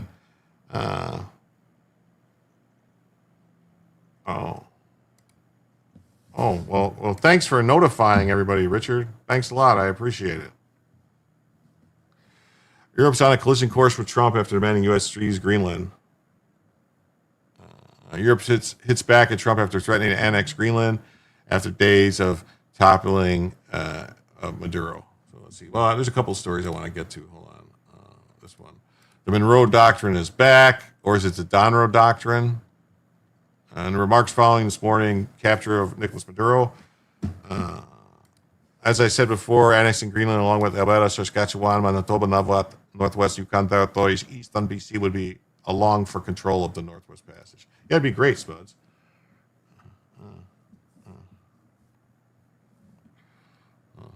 So there's that. It's back. Monroe Doctrine is back. And then AP says how the Monroe Doctrine factors into the U.S. arrest of Maduro. And then, detailing the arrest, the doctrine formulated by President James Monroe was originally aimed at opposing European meddling in the Western Hemisphere. It's since been invoked repeatedly by subsequent presidents angling to justify U.S. intervention in this region. On Saturday, the consequential doctrine. Well, here, but the reason we're Venezuela had foreign powers meddling in them. They had Iran, they had China. China's meddling all over the place, so I think that's what we're talking about here. Trump even quipped that it's called the Donroe Doctrine. Now, political scientists are looking back at the use of Monroe Doctrine throughout history and drawing connections to how the Trump administration is seeking to apply it to current foreign policy, including the Republican president's assertion that Washington would run Venezuela. Well, I think it's quite possible that the U.S. is going to run Venezuela, at least for a period of time. I mean, if we stop them from doing any business, and then they're going to have some things they're going to have to just deal with, as they say. Here's a look at the doctrine. Articulated in Monroe's 1823 address to Congress, it was intended to ward off European colonization or other interference in independent nations of the Western Hemisphere. At the time, many Latin American countries had just gained independence from European empires. Monroe wanted both to prevent Europe from reclaiming control, and though the centuries, much of that has included Venezuela, according to Jay Sexton, history professor at the University of Missouri. Nick Shirley's latest video shows how expansive the fraud is. Great white balance tonight, Jim. Is it good? All right. Historically, Venezuela has been a pretext or trigger for a lot of the corollaries to the Monroe Doctrine. The Monroe Doctrine, empire and nation in the 19th century, citing instances in the late 1800s all the way through Trump's first administration. And going back to the 19th century, there has been a divided, fractious country that has difficult relations with foreign powers and has also courted relations with rivals, the U.S. The Roosevelt corollary and big stick diplomacy. This is how you box in communist Eastern Canada. Plus, Denmark needs the money to pay the idiotic EU and their dystopian climate change legislation. Yes. The first direct challenge came after France installed Emperor Maximilian in Mexico in the 1860s. After the end of the Civil War, France relented under U.S. pressure and withdrew. In 1904, Teddy Roosevelt's argument the U.S. should be allowed to intervene in unstable Latin American countries became known as the Roosevelt Corollary, a justification invoked in a number of places, including supporting Panama's secession from Colombia, which helped secure the Panama Canal Zone for the U.S. Well, I think that was all part of it. That was like the deal. Is like, we want this area because we're going to build the canal, and we don't want it to be part of you. The Cold War era saw the doctrine invoked as defense against communism. In 1962, Soviet missiles to be withdrawn from Cuba. Well, I mean, that's a little different, I think. Gretchen Murphy, a professor at the University of Texas, described Trump's reference to the doctrine as a line with how it has been used by his predecessors, including Roosevelt, who she said claimed that the Monroe Doctrine could be extended to justify interventions that, instead of defending Latin American nations from European intervention, police them to make them sure their governments acted in U.S. commercial and strategic interests. High Fiver says, I'm in Alberta, and I truly honestly unsure about what I want. Stay, leave, join the U.S.? I don't know. Is that weird? No, it's not weird. It really isn't. Most people generally don't really know when it comes to stuff like this. You're just kind of dealing with it because you really don't have any power over it. Anyway, I think Trump is jumping on a familiar pattern, citing the Monroe Doctrine to legitimate interventions. I think they should be legitimized informations.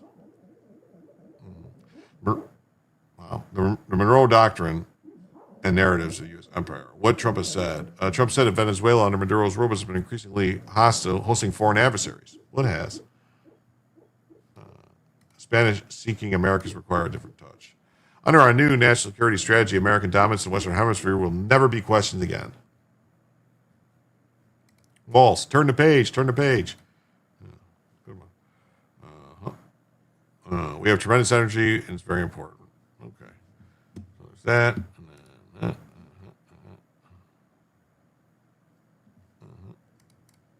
This is Trump issues stark warning, don't play games, to Iran.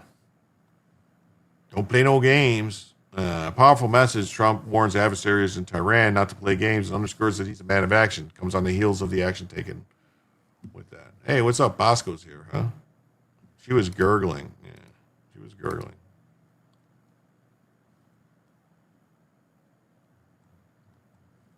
Rant, Jim. Rant, Jim. Hey, Bosco Sauce says, I was gone for the holidays. You're still gay, but I'm back, so it cancels out, fag. Oh, that's nice of you. That's what he wrote. Basco Sauce or Bosco Sauce?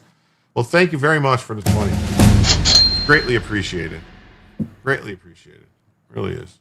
I really appreciate it. It's, really greatly appreciated.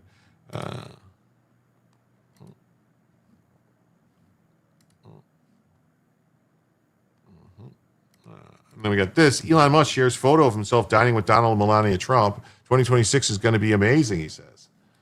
Yes. Salty C. I don't think Jim wants to talk about Minna Somali tonight. Oh, we're going to get there. We're going to get there. We're going to get there. Finally off work. I hate people so much. Turn the page. Well, she's really turning the page. Yeah. Well, we'll see.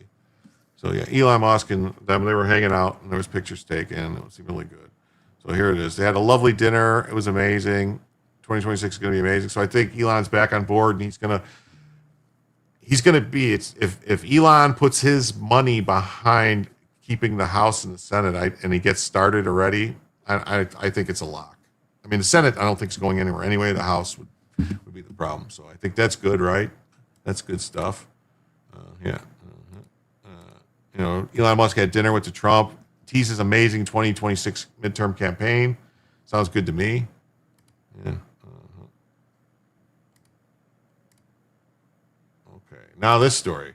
This is a crazy story. I don't know if you know. Now, I was seeing reports that his house was shot up. That J.D. Vance's house was shot up. Now they're saying it was a hammer-wielding man. Like, what is with these people and hammers? Attacking first Paul Pelosi, there's other stuff, now this. You know, authorities bust hammer-wielding man for trying to break into VP J.D. Vance's Ohio home. Well, that's a no. I still love you. I don't know what that means.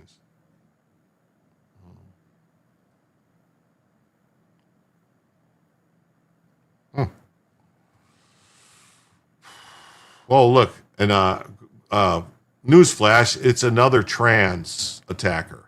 An individual has been busted after perhaps trying to physically harm the vice president. Associated Press reported this morning that Secret Service apprehended an unidentified man after attempting to break into J.D. Vance's mansion in Cincinnati, Ohio, with a hammer and causing other property damage. He was taken into custody by the Cincinnati Police Department. Police reportedly heard a loud noise at the home just after midnight, where they located a weapon-wielding crazy person. Yeah, we need Elon to keep the elections honest. Yes, trans. Man, are they dead naming a strong trans woman? Maybe. The outlet revealed the man also vandalized a Secret Service vehicle on his way up to the home's driveway. Thankfully, Vance and his family were not home at the time. Well, if they were home, the Secret Service would have been there, and this guy would have been aerated. It was Eric Clapton.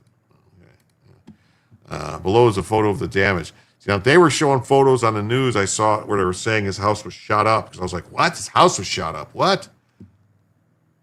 I'm seeing these holes. A Secret Service spokesman released the following. An adult male was taken into custody by the Cincinnati Police Department after being detained by Secret Service personnel for causing property damage, including breaking in windows on an exterior personal residence associated with the vice president. Shortly after midnight on January, the man was physically detained. The residence was unoccupied at the time of the incident, and the vice president's family were not in Ohio. The residence, which overlooks the Ohio River and spans 2.3 acres, serves as a second home for the Vance and his families. It's 11. Do you know where your trans are? I don't know. Sorry, I have the autisms. Well, you have the tisms. A slight case of the tisms. The couple also owns a property on Capitol Hill. The two used to own a farmhouse in Alexandria, Virginia. It was sold in March of last year. Police have not yet released a motive for the break-in. Really? You don't have a motive for a trans person attacking? Are you fucking serious with this? You don't have a motive? Seriously? I'm sorry I'm swearing a lot. It's I don't mean to. Don't the Secret Service protect the homes too? Yeah, they do. But I'm saying there would have been more Secret Service presence there, and it wouldn't have just been this thing. This guy, that D4, has been charged with criminal damaging and endangering, obstructing official business, and criminal trespass. And he's also been charged with one count of vandalism, a fifth-degree felony. Was he on psych meds like the school shooters? Maybe. I hope someone is tracking trans violence statistics. Yeah, it's pretty high. They protect previous presidents, too. Ask how well Trump worked out for Trump.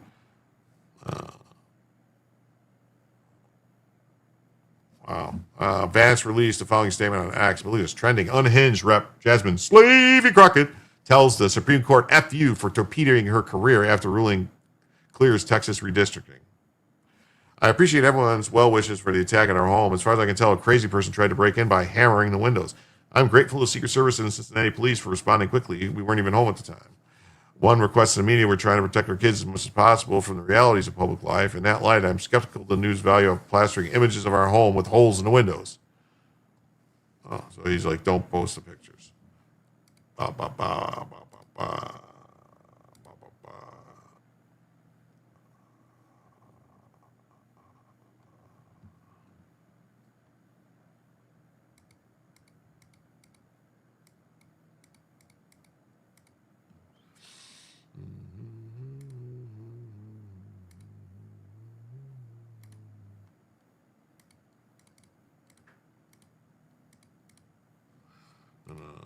Dow surges 700 points.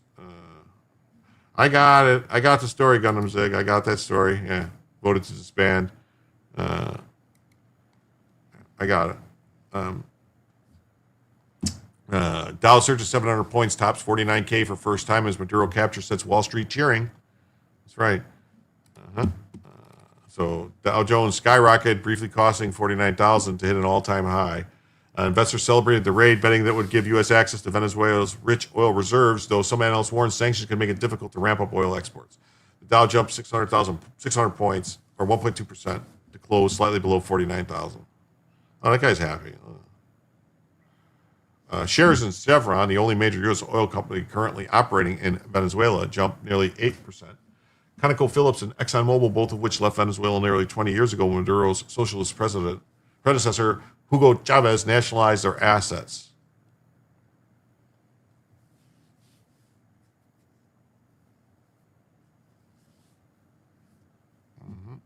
Defense stocks also led the rally as it captured Maduro and his wife, who both pleaded not guilty in Manhattan court, raised concerns about heightened geopolitical tensions.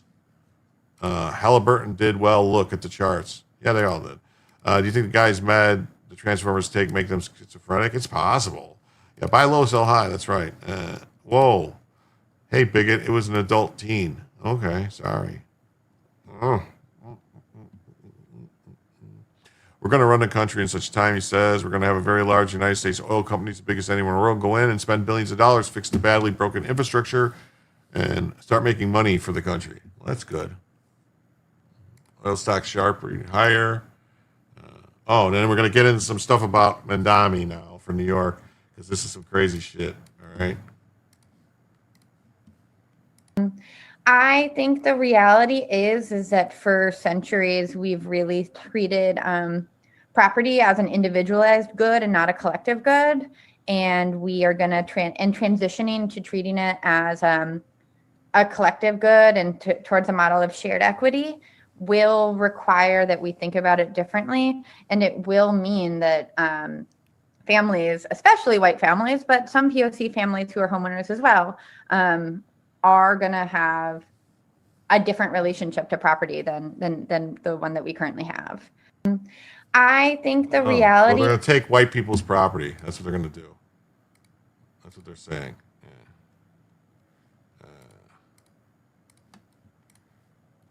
What is going on here? Mandami's new tenant advocate called to seize private property, says homeownership is white supremacy. Yeah. New York City's communist mayor, Zoran Mandami, newly appointed director to protect tenants, has called for the seizure of private property, criticized homeownership as a tool of white supremacy, discriminated against white property owners, and urged the election of more communists.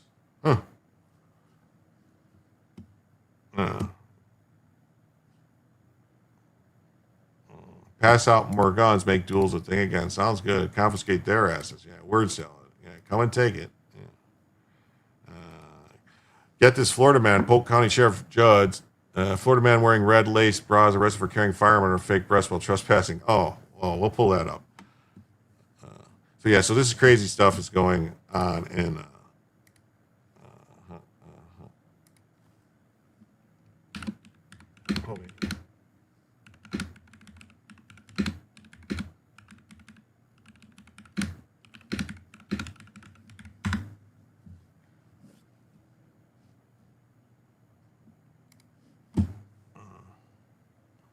Guessing she's not only a socialist, but fluid as well. Yeah.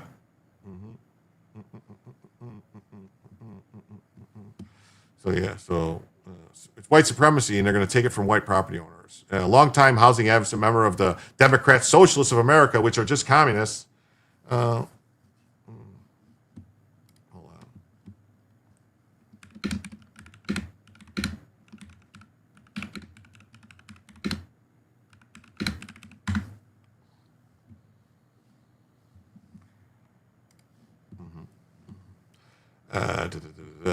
Seize private property. Yeah.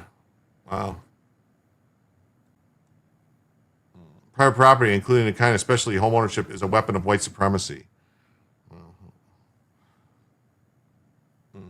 private property, including any kind. Yeah, okay, this is crazy. That's just crazy shit, man. And even Newsweek has it in here. Zoran Madami's tenant advisor called home ownership white supremacy. Wow, it's nuts. NRC advocate called seize private property blasted home ownership as white supremacy. This is crazy. Wait, there's an office to protect tenants in New York City. What kind of BS is that? Yeah, I don't know. Okay. I thought I didn't see any in the chat. I thought I missed something. What are you talking about? Not as bad as the tranny yanking his crank in a female restroom with Cali Planet Fitness. Wow, that's crazy. Oh, wait, I didn't pull that up. Where is it? I didn't get that one.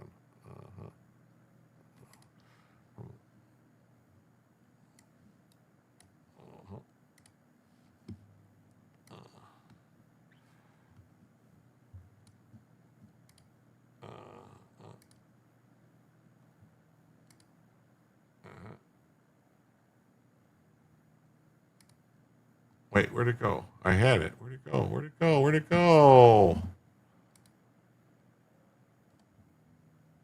Oh, here it is. All right, so let's do this one real quick. Florida man wearing red lace bra, G-string arrested for carrying firearm or fake breast while trespassing.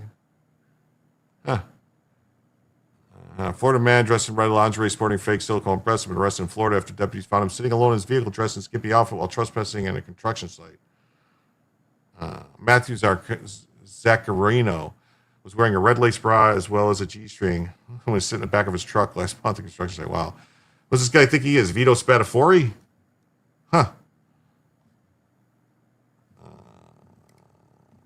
Yeah, sorry, but I'm not the greatest chatters. Everyone's fine. I have no sympathy for New York. They voted for this crap. Yeah. Meanwhile, in Florida. Now, occasionally, I bring you stuff that you just can't believe, that you'll never get over, that may even scar you for life. But I got to introduce you to this guy. He's not from Polk County, of course. I don't think we got anybody from Polk County quite like this guy. This is Matthew Zaccarino. He's 39. He's from Altamont Springs. And he's on this construction site in a vehicle by himself. And as our deputies approach him to see what's he doing on this construction site, we see this dude wearing a red lace bra with prosthetic silicone breastises. Breastises. Know what I mean? Well, then we notice he's wearing a G-string, showing off the boys. You know what I mean? And then our two deputies say to themselves, "Self, this is highly unusual." But you don't realize how dangerous these situations are, because under a prosthesis, we found a gun. So he was armed trespassing. Wait a minute. Wait. Was that one of them Berna? That's one of them Berna, isn't it? Isn't that a Berna that shoots the... Isn't that one of them pepper ball guns? I don't think that's a real gun. I think that's one of them pepper ball guns. Oh, wait, no, that's a gun there, but that's one of the Bernas right there. That is a gun. Maybe under... Yeah, that's a gun, but I don't think that is. I think that's a Sig Sauer. Anyway, I don't know. See, he said he was on the way to the costume party. We go, okay, where's the costume party? Well, he couldn't answer that, and then he sold up on us and quit wanting to talk at all. Can you imagine that? He's mad at us for trying to find out why he's wearing lace bras with guns and G-strings or G-somethings or, ooh, it was ugly. It was so ugly. Anyway, he went to jail. Have a good day. Yeah, that's great. All right. I'm going to jump to, let's see here. I'm just going to do some quick jumping real quick because we're getting close to... So Senator Mark Kelly is risking demotion, cut in military pay over the legal orders video after the Pentagon probe, according to Hegseth. So they looked into it. He's going to be censured. It says War Secretary censures Senator over warning about following illegal orders. Was he trying to get into a woman's prison? Yeah. Anyway, he goes to jail. Yeah. Who cares? I thought I was slipping. No, you're fine. You're fine. It's good. Hexeth aims to cut Kelly's retirement pay over unlawful orders videos. Must have been big falsies. Yes. We got this out of Somalia. Tim Walz abruptly jumps out of Minnesota's governor's race in wake of alleged billion-dollar fraud scheme. What's the crime, Grady? I don't know. They didn't really say. It was kind of weird. Tim Walz drops bid for third term as governor. Well, good morning, everyone, and Happy New Year. Like many Minnesotans, I have to tell you, I was glad to turn the page on 2025. It was an extraordinarily difficult year for our state, and it ended on a particularly sour note. For the last several years, an organized group of criminals have sought to take advantage of this state's generosity. And even as we make progress in the fight against the fraudsters, we now see an organized group of political actors seeking to take advantage of a crisis. I don't want to mince words here. Donald Trump and his allies in Washington and in St. Paul and online want to make our state a colder, meaner place. They want to poison our people against each other by attacking our neighbors. They're not your people. They're invaders. They want to take away much of what makes Minnesota the best place in the country to live. What? Are you high? Republicans are playing politics with the future of this state. It's shameful. And I've said it before, and I will continue to say it. We welcome ideas from anyone, in any party, from any walk of life, who wants to help us continue to stay ahead of these criminals. And we welcome the involvement of the federal government. I am grateful to the career professionals at the U.S. Attorney's Office and the FBI who have been helping us fight this fight for years. You didn't even acknowledge. Wait a minute. This fucker didn't even acknowledge it was a problem. They fucking went after the people. The union came after him and saying that they were lying about it. This is such bullshit. This guy's a scumbag. The actions of the political leadership in Washington. These opportunists are willing to hurt our people to score cheap points. They and their allies have no intention of helping us solve this problem. And what do you mean? They're trying to solve it, and you keep trying to arrest people investigating it. Which brings me to this. 2026 is an election year. Election years have a way of ramping up the politics at a time when we simply can't afford more of that in Minnesota. In September, I announced that I would seek a historic third term as Minnesota's governor. And I have every confidence that if I gave it my all, we would win the race. But as I reflect on this moment with my family and my team over the holidays, I came to the conclusion that I can't give a political campaign my all. Every minute that I spend defending I think he's got words. I think it came down from on high. There's more to the story with that Vance Bolter guy who said that he hired him. I think there's more to that. There's some involvement that's going to come out. Like, he's in trouble. He's in trouble. Tim Walz is in trouble. They told him, get out before, don't run and get a, to get out. 17 billion budget wrecked. Yeah. So I think there's more to that story. Yeah, he's guilty as fuck. Yes, he is. Own political interest would be a minute I can't spend defending the people of Minnesota against the criminals who prey on our generosity and the cynics who want to prey on our differences. Wow, the cynics who want to prey on our differences, like the people who are citizens and Tim Walz ends bid for re-election. Amid fraud scandal, Tim Walz won't seek third term as Minnesota governor. Disgraced governor Tim Walz drops out of governor's race. And this is the Corporation for Public Broadcasting votes to dissolve themselves. We coming, save Minnesota. That's right, we coming. And then the board votes to dissolve the Corporation for Public Broadcasting. And then a judge rules HHS is authorized to resume sharing Medicaid data with deportation officers. Wow. So all that stuff about illegal aliens not collecting Medicaid, this is all bullshit because their HHS is authorized now to share the data. The nation's health department starting Monday can resume sharing personal data of certain Medicaid enrollees with deportation officials. Yeah, get out so a Somali can run. Muslime Ellison or somebody. Nobody no surprises past primaries, screwing up a re-election. Yeah. The judge's decision issued Monday strictly limits the scope of the data from 22 plaintiff states that can be shared. But wait, I thought those states didn't have illegal aliens or on Medicaid. Obviously, they lied to all of us. They lied to us. They lied to all of us. Yes, they did. They be lying.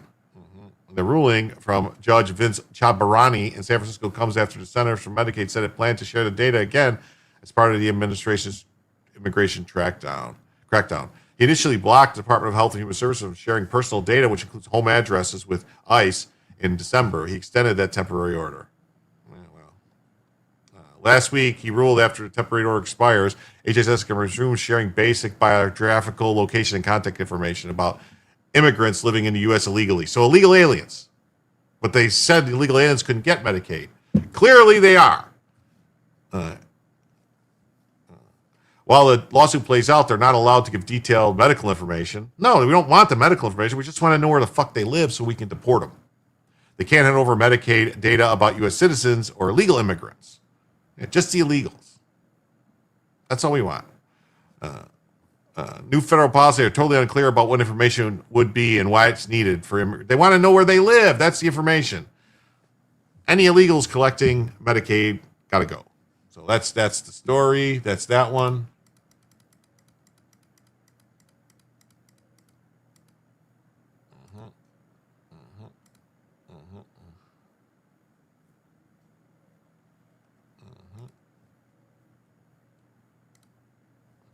And this story came up. This is the January 6th plaque was made to honor law enforcement. It's found nowhere in the Capitol. Well, it's the memorial plaque. It's a memorial on behalf of the grateful nation. This plaque honors the extraordinary individuals who bravely protected and defended the symbol of democracy on January 6th. What? Yeah, the plaque's never gone up because it was all hoax and it was bullshit. So that's why. And we got this officer accused of failing to protect the children in Uvalde school set to go stand trial.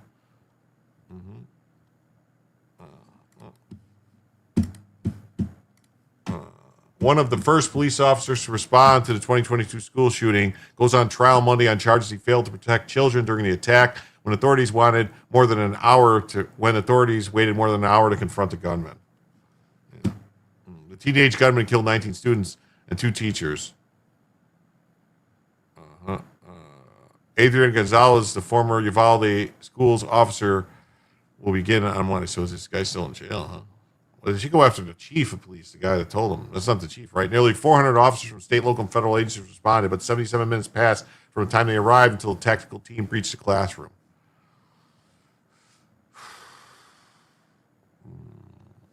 Gonzalez and former school police chief Pete Arendano were among the first on the scene, and they are the only 2 officers to face criminal charges. The charges against Gonzalez carry up to 2 years in prison. The trial, which is expected to last up to 3 weeks, begins with jury selection. Yeah, the cops stopped the parents from charging into the school, too. Yeah, they did. Barnes is on with Ricada. That should be interesting to watch later. Oh, yeah, definitely. Police and Texas governor initially said swift law enforcement action killed Ramos. The indictment alleges that Gonzalez placed children in imminent danger or injury for failing to engage, distract, delay, or do anything with the shooter. So there's that.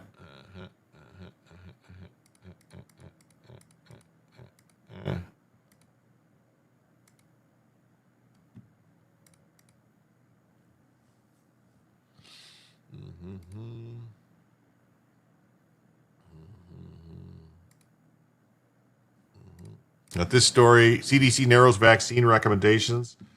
License, registration, proof of insurance. Yeah. Cops are tasked with running into danger, not keeping it contained. With how bad they handled that whole thing, the cops should be facing the death penalty. Well, health officials announced January 5th they're narrowing the number of vaccines recommended broadly for children in response to recent order. Yes, it was a tragic mess. It really was. We're going to have to pay. Hopefully that trial will be televised. I'm not sure. I'm going to look into it. Maybe something Joe or someone could do a trial stream. So after exhaustive review, we are aligning the U.S. childhood vaccine schedule with international consensus. So they're going to make it more like Europe and stuff, which on vaccines I think is not a bad thing. license, registration, proof of insurance. Moving forward, the CDC will stop broadly recommending vaccines against influenza, rotavirus, hepatitis A, and meningococcal disease. Meningococcal disease. The agency is maintaining recommendations to children whose mothers did not receive a respiratory syncytial virus vaccine receive an antibody or passive immunization against the virus. They moved it to Corpus Christi. I was going to go if it was in Bexar County. So changes were recommended by Dr. Tracy Beth Hogue, acting director of the FDA Center for Drug Evaluation. Pincushion babies, yes. So, reporter on the call, the agency consulted with officials in Denmark, Germany, and Japan, as well as vaccine scientists at the CDC and in the UK. All right, and then here we go. This is going to be the last thing for tonight.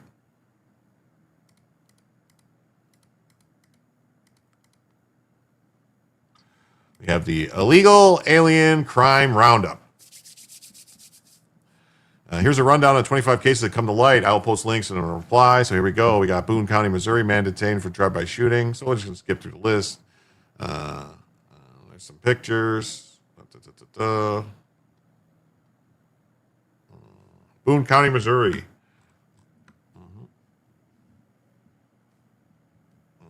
Man arrested on detainer, arrested for drive-by shooting.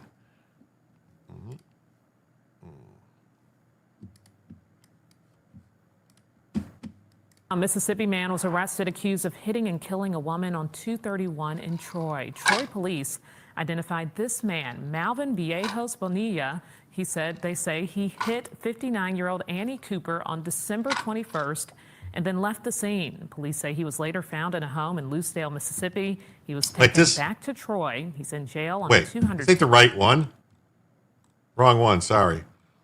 This is a drive-by shooting. I for some reason I clipped over. Honduran national Gayron Denison Serrano Abrego was arrested for armed criminal action, multiple counts of assault. Honestly, interpersonal relationships that led up to this are uninteresting. Long story short, he is accused of shooting at people he knew after being asked to leave a home he was not a resident of. Honduran. Let's see. Sex, male, race, U. What does race U mean? Unknown? Huh. That's odd. So we got a shooting. Get them all out. Yeah. This was a hit and run. Pedestrian hit and run, that story.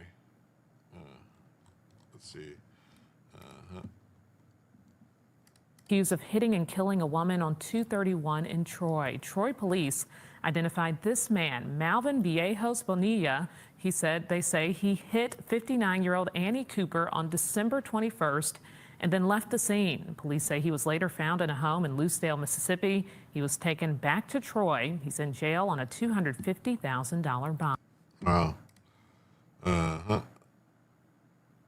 he was arrested for leaving the scene, hitting this woman. Let's see, is it going to show? I'll look and see if it's got any other stuff in here. No, that's it. So it's nothing on that.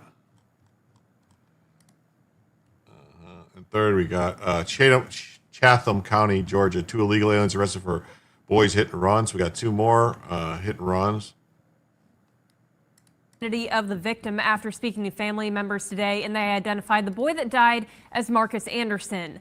2 men have been arrested and charged with evidence crimes in connection to Anderson's death, but police say more charges may be forthcoming. At the intersection of Ferguson Avenue and Glade Street, a memorial for 14-year-old Marcus Anderson popped up on Tuesday. Chatham County police say he was riding an electric bike in the area around 7 p.m. on Sunday when he was hit by a car that didn't stop. He was pronounced dead at the hospital. Chief Jeff Hadley says Georgia State Patrol typically investigates fatal crashes, but they were unavailable on Sunday. So CCPD's Criminal Investigation Division took the lead. We really started focusing on it intently, looking for camera footage from residential cameras, Ring cameras, things of that nature, private communities, our flock camera system. Hadley says detectives were able to identify a vehicle of interest, eventually tracking it down to Tybee Island. Olvin Ramos and Miguel Reyes Castro were both arrested and charged with tampering with evidence and obstruction. More charges could come. We still have a lot of work to do to bring maybe some stronger charges as we go forward, but a lot of hard work went into that in a very short amount of time. Both Ramos and Reyes Castro are being held at the Chatham County Jail with ICE detainers. We reached out to ICE to get more details on them, but haven't heard back. Hadley says there's more work to do in the investigation and couldn't comment further on the specifics of the case. Let's see. On Christmas Day, these people were killed. Let's see. Is this the right one? It's the same guys? Oh, wait, no, this is. Damn it. Oh, why does it keep happening? I'm trying to find. There's 2 arrested for the hit and run. There's the 14-year-old boy.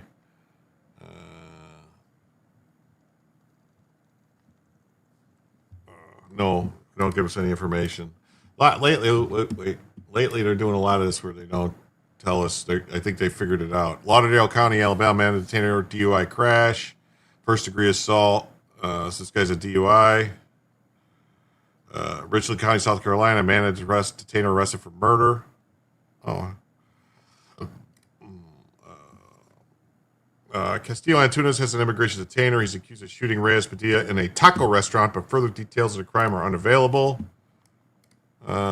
Definitely race Hispanic. So got him. Miami-Dade County, Florida, man and detainer involved in targeted arson. Ricardo Alberto Munez Mariniquez L is one of the 2 arrested for throwing a Molotov cocktail.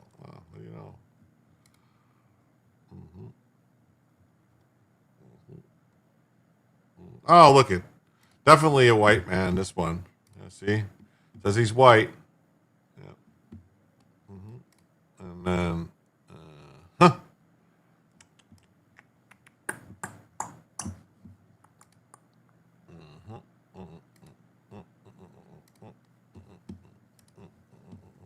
throwing Molotov cocktails at people.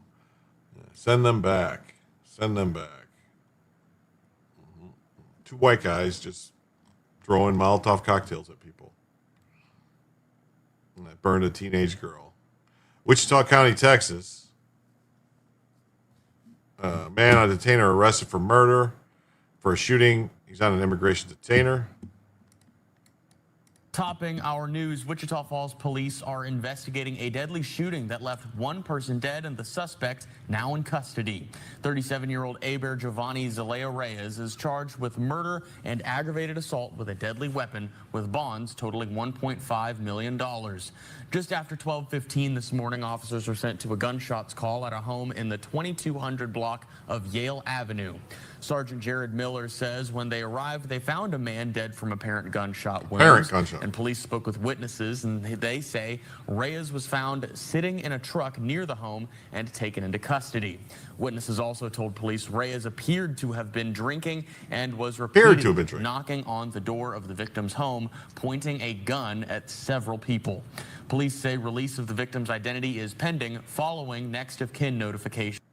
Next of kin notification. Let's see. Let me pull it just to see if it's going to show anything. Oh, here we go. So Christmas morning, this guy, Reyes, was arrested for the murder and aggravated assault with a deadly weapon. This guy, definitely white. Yeah, right here. Hispanic male. What do you know? Another one. Wow, they're fixing it. It's like they're correcting this stuff here. They're finally fixing it. Man arrested for murder.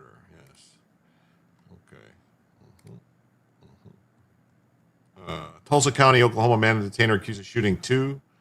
This guy was accused of shooting 2 people. He has an immigration detainer hold. Let's see. Definitely a white guy. Christmas shooting, a small Christmas party. And yeah, right here. Male, white. Oh, look at that. Jose Eduardo Alcaraz. White guy, killing people. Shooting people. What do you know? I keep doing this. Richland County, South Carolina, a man and detainer arrested for murder. A man accused of fatal shooting is now on immigration detainer hold. Well, first at 4, an arrest has been made in connection to a deadly shooting on Percival Road over the weekend. 26-year-old Mario Corrales has been charged with murder and possession of a weapon during a violent crime. That's according to the Richland County Sheriff's Department. Authorities say that an argument between Corrales and the victim led to shots being fired. The victim died at the scene. When deputies got there, they found that the victim had been shot in the upper body. Well, first at 4, an arrest. Wow. Yeah, so let's see. This is the guy. Let's see. I don't know. White? What do we think? White guy? Could be. Could be white guy. Let's see. Male Hispanic. Oh. Male Hispanic. What do you know? They're getting good at this. They're getting better. Man and detainer accused in woman's death. Man arrested for manslaughter and death of woman now on immigration detainer hold. Columbia police confirming a man is now in custody after a woman was found dead inside a home this morning. WIS broke this story earlier today. Investigators say that the man on your screen is now charged in connection with the victim's death. He faces multiple charges, including voluntary manslaughter and possession of a weapon during a violent crime. The police department responded to a home in the 2300 block of Burns Drive just before 7 this morning. They say a woman was found unresponsive inside. Officers later detained the suspect for questioning before arresting him. He's being held at the Alvinus Glen Detention Center. Columbia police confirming a man is... Pat Hacker wants to know, is there a subsection for Spanish-speaking white guys? Could be. Albino, Venezuelan. Hey, what's up, Jerry? How you doing? Great to see you. A lot of Venezuelans. Not charged with illegal with a firearm. Well, that would be Fed charges. That would come later. Damn, it's not a good night for me, Jim. If they fix it, I'm screwed. I don't have that much space. Well, you're going to have to put an addition on to house them all. Sorry, Joe.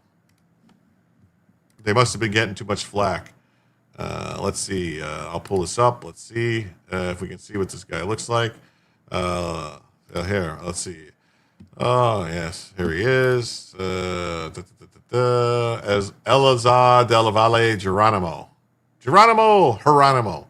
Another male Hispanic, Joe. Wow, they're really getting you now. They're really getting you. They're really getting you, Joe. You're going to have to take it. Mecklenburg County, North Carolina, 2 men and detainers arrested for murder. A second man on an immigration detainer hold has been arrested in connection with the December stabbing death. Juan Hernandez Lopez is also charged with murder. Wow.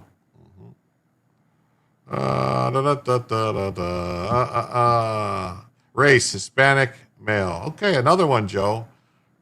Must have been that little, you know what, that little beard there is what caught him to it, Joe. Broward County, man and detainer accused of killing a pregnant woman. Mario Alejandro Ramirez has been arrested for murder in the stabbing death of his pregnant wife. Wow, he has an immigration detainer hold. Wow, this is a long one.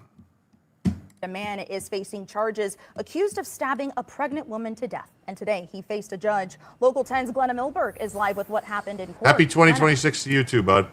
That court hearing, pretty standard operating procedure, a bond hearing, but for a crime that was anything but a horrible crime that a lot of people heard, a lot of people saw here.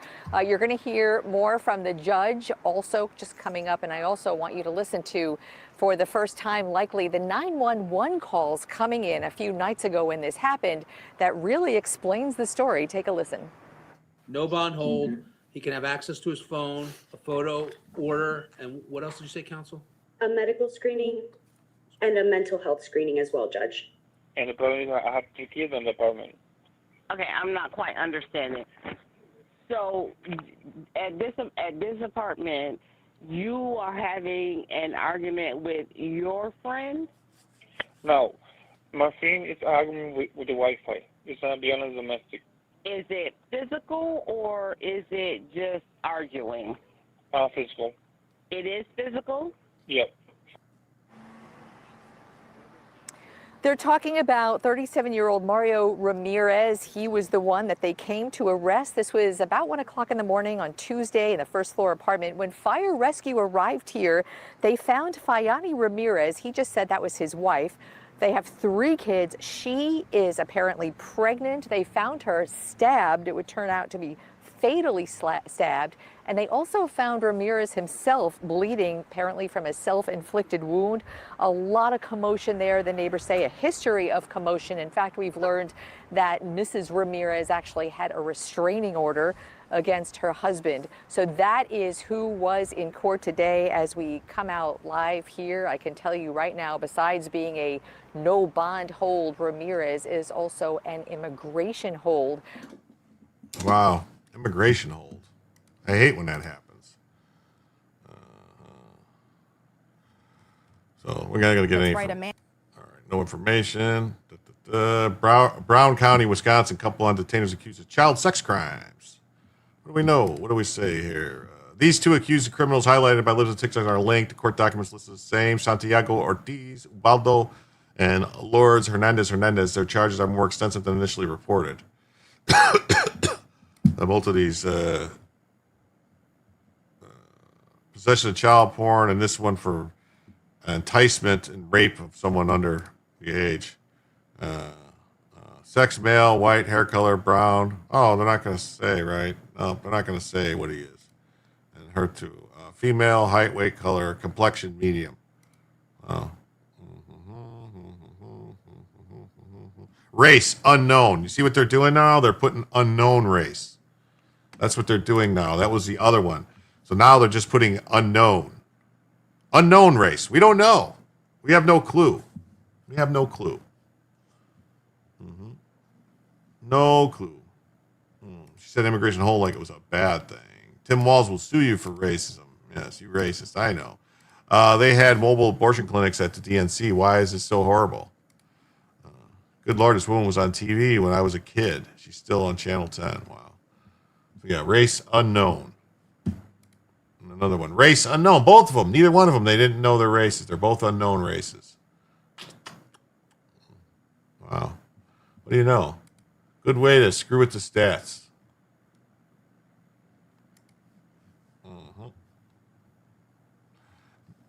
Bexar County, Texas. Illegal alien killed in shootout with police. Oh, this is we might have covered some of these. I don't know. These are going back quite a bit. Getting shot. 2 deputies are expected to recover after getting shot during a call over a domestic dispute. And we're learning the man accused of pulling the trigger has a long criminal history. Quite frankly, he's not somebody that even should have been in this country committing crimes or otherwise. The Bexar County Sheriff sharing that man who shot 2 of his deputies at a North Bexar County home on Sunday shouldn't have been here to do it. Those deputies returning fire, ultimately killing him. It happened Sunday morning in North Bexar County. A neighbor not far away shared home surveillance footage with us where you can hear the moments shots were fired.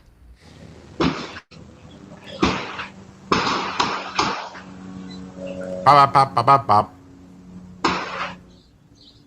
News 4 San Antonio's Taylor Warmby joins us live from where it happened. Taylor? Yeah, that's right. The 2 deputies were shot right here on Tecumseh Drive after responding to a domestic violence call. Sheriff Javier Salazar says deputies responded to a call from a victim stating her ex-boyfriend entered her home from an open door, threatening her and her children. The suspect, 38-year-old Jose Arley Fernandez Solano, was armed with a rifle and a pistol, threatened to kill himself or deputies responding. Deputy Nathan Segala was the first to make Let's see. Push the suspect back into the room. Soon after, the suspect Fernandez Solano pulled out a stolen handgun, firing 1 shot. That 1 shot, we believe at this point, went through Deputy Segala's hand, clean through, and then went into Deputy Zini's hip. And all right. Oh, wait, wrong thing. So, let's see.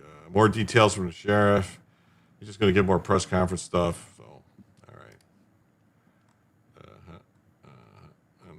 Arundel County, Maryland, ICE shoots at illegal alien after assaulted with car. Oh, so we saw this. This was a while ago. Lee County, Florida, man and detained arrested for DUI manslaughter. We saw these are old, man. These are old. We already saw all these. most of these. Kent County, Mississippi. This one we saw, Lee County, Florida. I remember this one. We went over this one. Kent County, is that Michigan or Mississippi? Michigan. Yeah. Malgalenga Vale Molina has been charged with operating a vehicle without a license causing death. She has an immigration detainer hold. Oh, she killed a kid. Wow. That's messed up. These are old too. December 21st. Gwinnett County, Georgia. Man on detainer arrested after woman's death. Fabrico Trochario Pinto was arrested for murder in the death of Marisol Balejas Pocheros. Oh. He's got like a red dot on his nose. That's weird. They were in a relationship, and Pinto was hospitalized from a single car crash that occurred after the death. Wow. So he killed her. She's kind of a cutie. I don't know.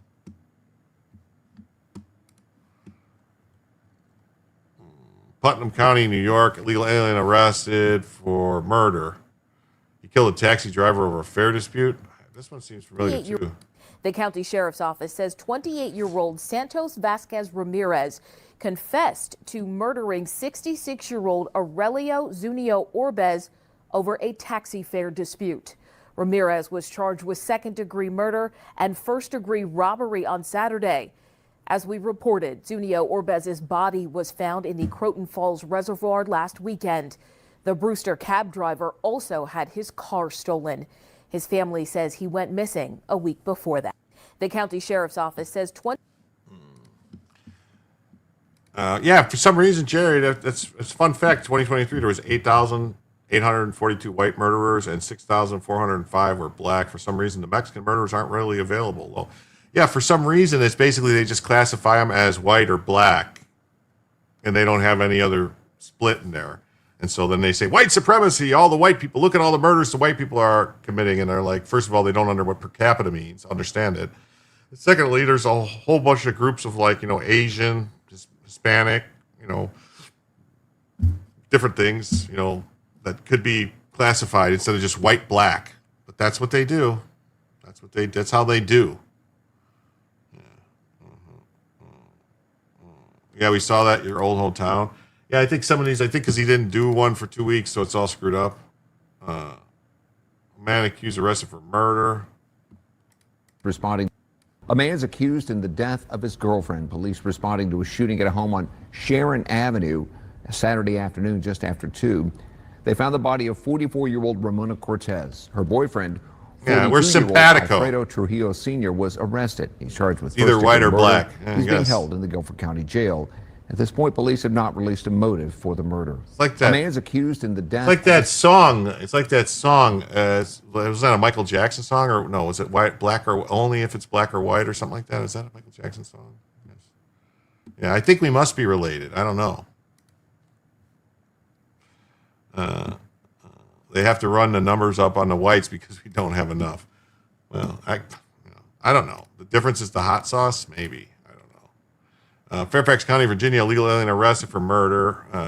Salvadoran national Marvin Morales Ortez, who has a long criminal history, is now charged with murder again. Wow, what do you mean again?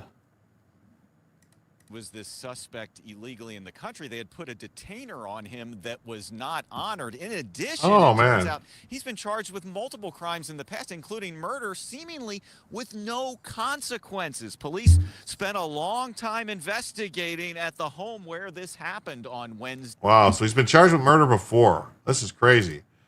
Fairfax County Sheriff Stacy refused to honor ICE detainer. Oh, this guy. Yeah, this guy. Let's see. Is there going to be any coverage? There they are. Yeah, they're not stupid. They're doing this shit on purpose. These two. They're doing it on purpose. Using this gun to shoot and kill a man. It is very upsetting that he literally just got out yesterday. Police remained on the scene investigating Wednesday night. The crime happened inside this home on Fan Shell Court in Reston. Until Tuesday, Morales Ortez had been in jail facing charges for allegedly brandishing a gun and assaulting and injuring someone. He was released when the Fairfax County Commonwealth's Attorney's Office decided to drop the case. They told us in a statement, prosecutors were unable to move forward with the case because the victim told police that they were out of the country and would not be coming to court to cooperate in proceedings. Sadly, without the victim's necessary testimony, we could not move forward with the case. But this is not the first time the County Commonwealth's Attorney's Office has chosen not to press charges against Morales Ortez. Court records indicate since 2020, he's been charged with at least 7 crimes, including first-degree murder back in 2021, and every single time but one, prosecutors at some point decided not to move forward. The one time he was found guilty for a theft, he was fined, but records show he never paid it. And everything the police do to stop criminals is for naught, because they're just turned back out on the streets. Sean Kennedy with Virginians for Safe Communities is a frequent critic of Fairfax County Commonwealth's attorney Steve Discano. This is not an outlier. This is the rule of thumb for this office. This individual was likely to commit more crimes. They knew it, and they didn't care. It appears Fairfax County Police were concerned when Morales Ortez was released on Tuesday. They say there was an emergency order to take him back into custody, but unfortunately, they weren't able to find him before the homicide happened here on Wednesday. Oh, what do you know? Just release him. Just release him. Just release him. Just release him. That's what you do. Just release him. Harris County, Texas, legal alien arrested for robbery murder. These are older ones. I don't know. What do you know? Let's see.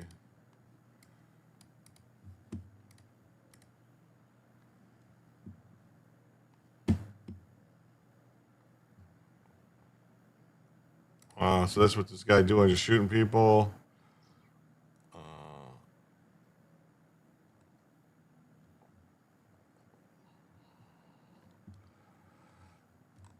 I think we saw this one too. Morgan County, Indiana, a legal alien injures K9, shot by police. Oh, this has got a happy ending at least. Well, a suspect in a shooting involving the Morgan County Sheriff's Office is now said to be stable. This happened Monday afternoon near Martinsville. That's where officers say they were called to a suspected break-in at a rural home. Sheriff Richard Meyer tells 13 News 2 deputies fired gunshots and beanbag shots, though it's not clear how many times that suspect was actually hit. Those deputies are on administrative leave, which is protocol in these kinds of cases, and the Morgan County Major Crimes Task Force is investigating. The prosecutor's office will, of course, make a final determination on any criminal charges.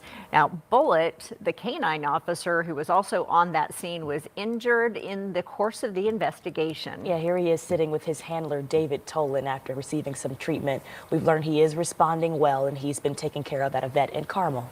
Well, a suspect in a shooting involving the Morgan County Sheriff's Office is now said to be stable. All right.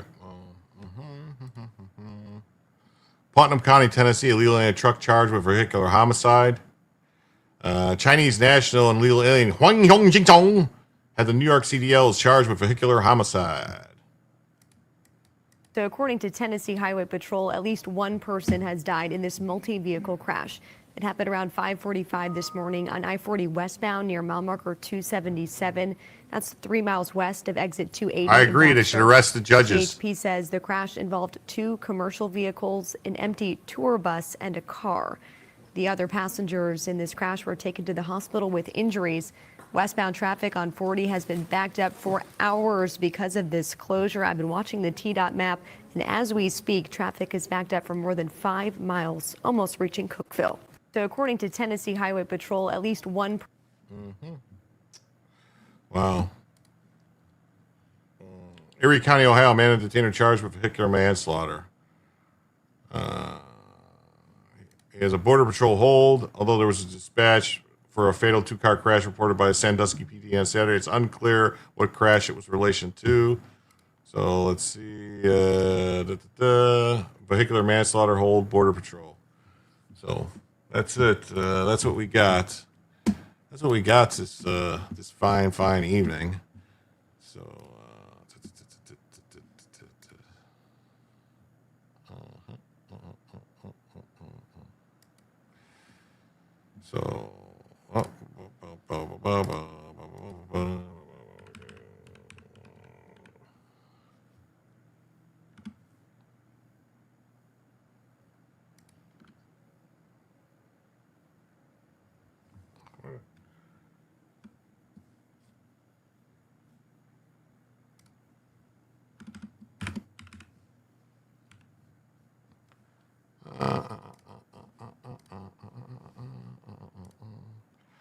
Well, folks, I think that's going to be it for this evening.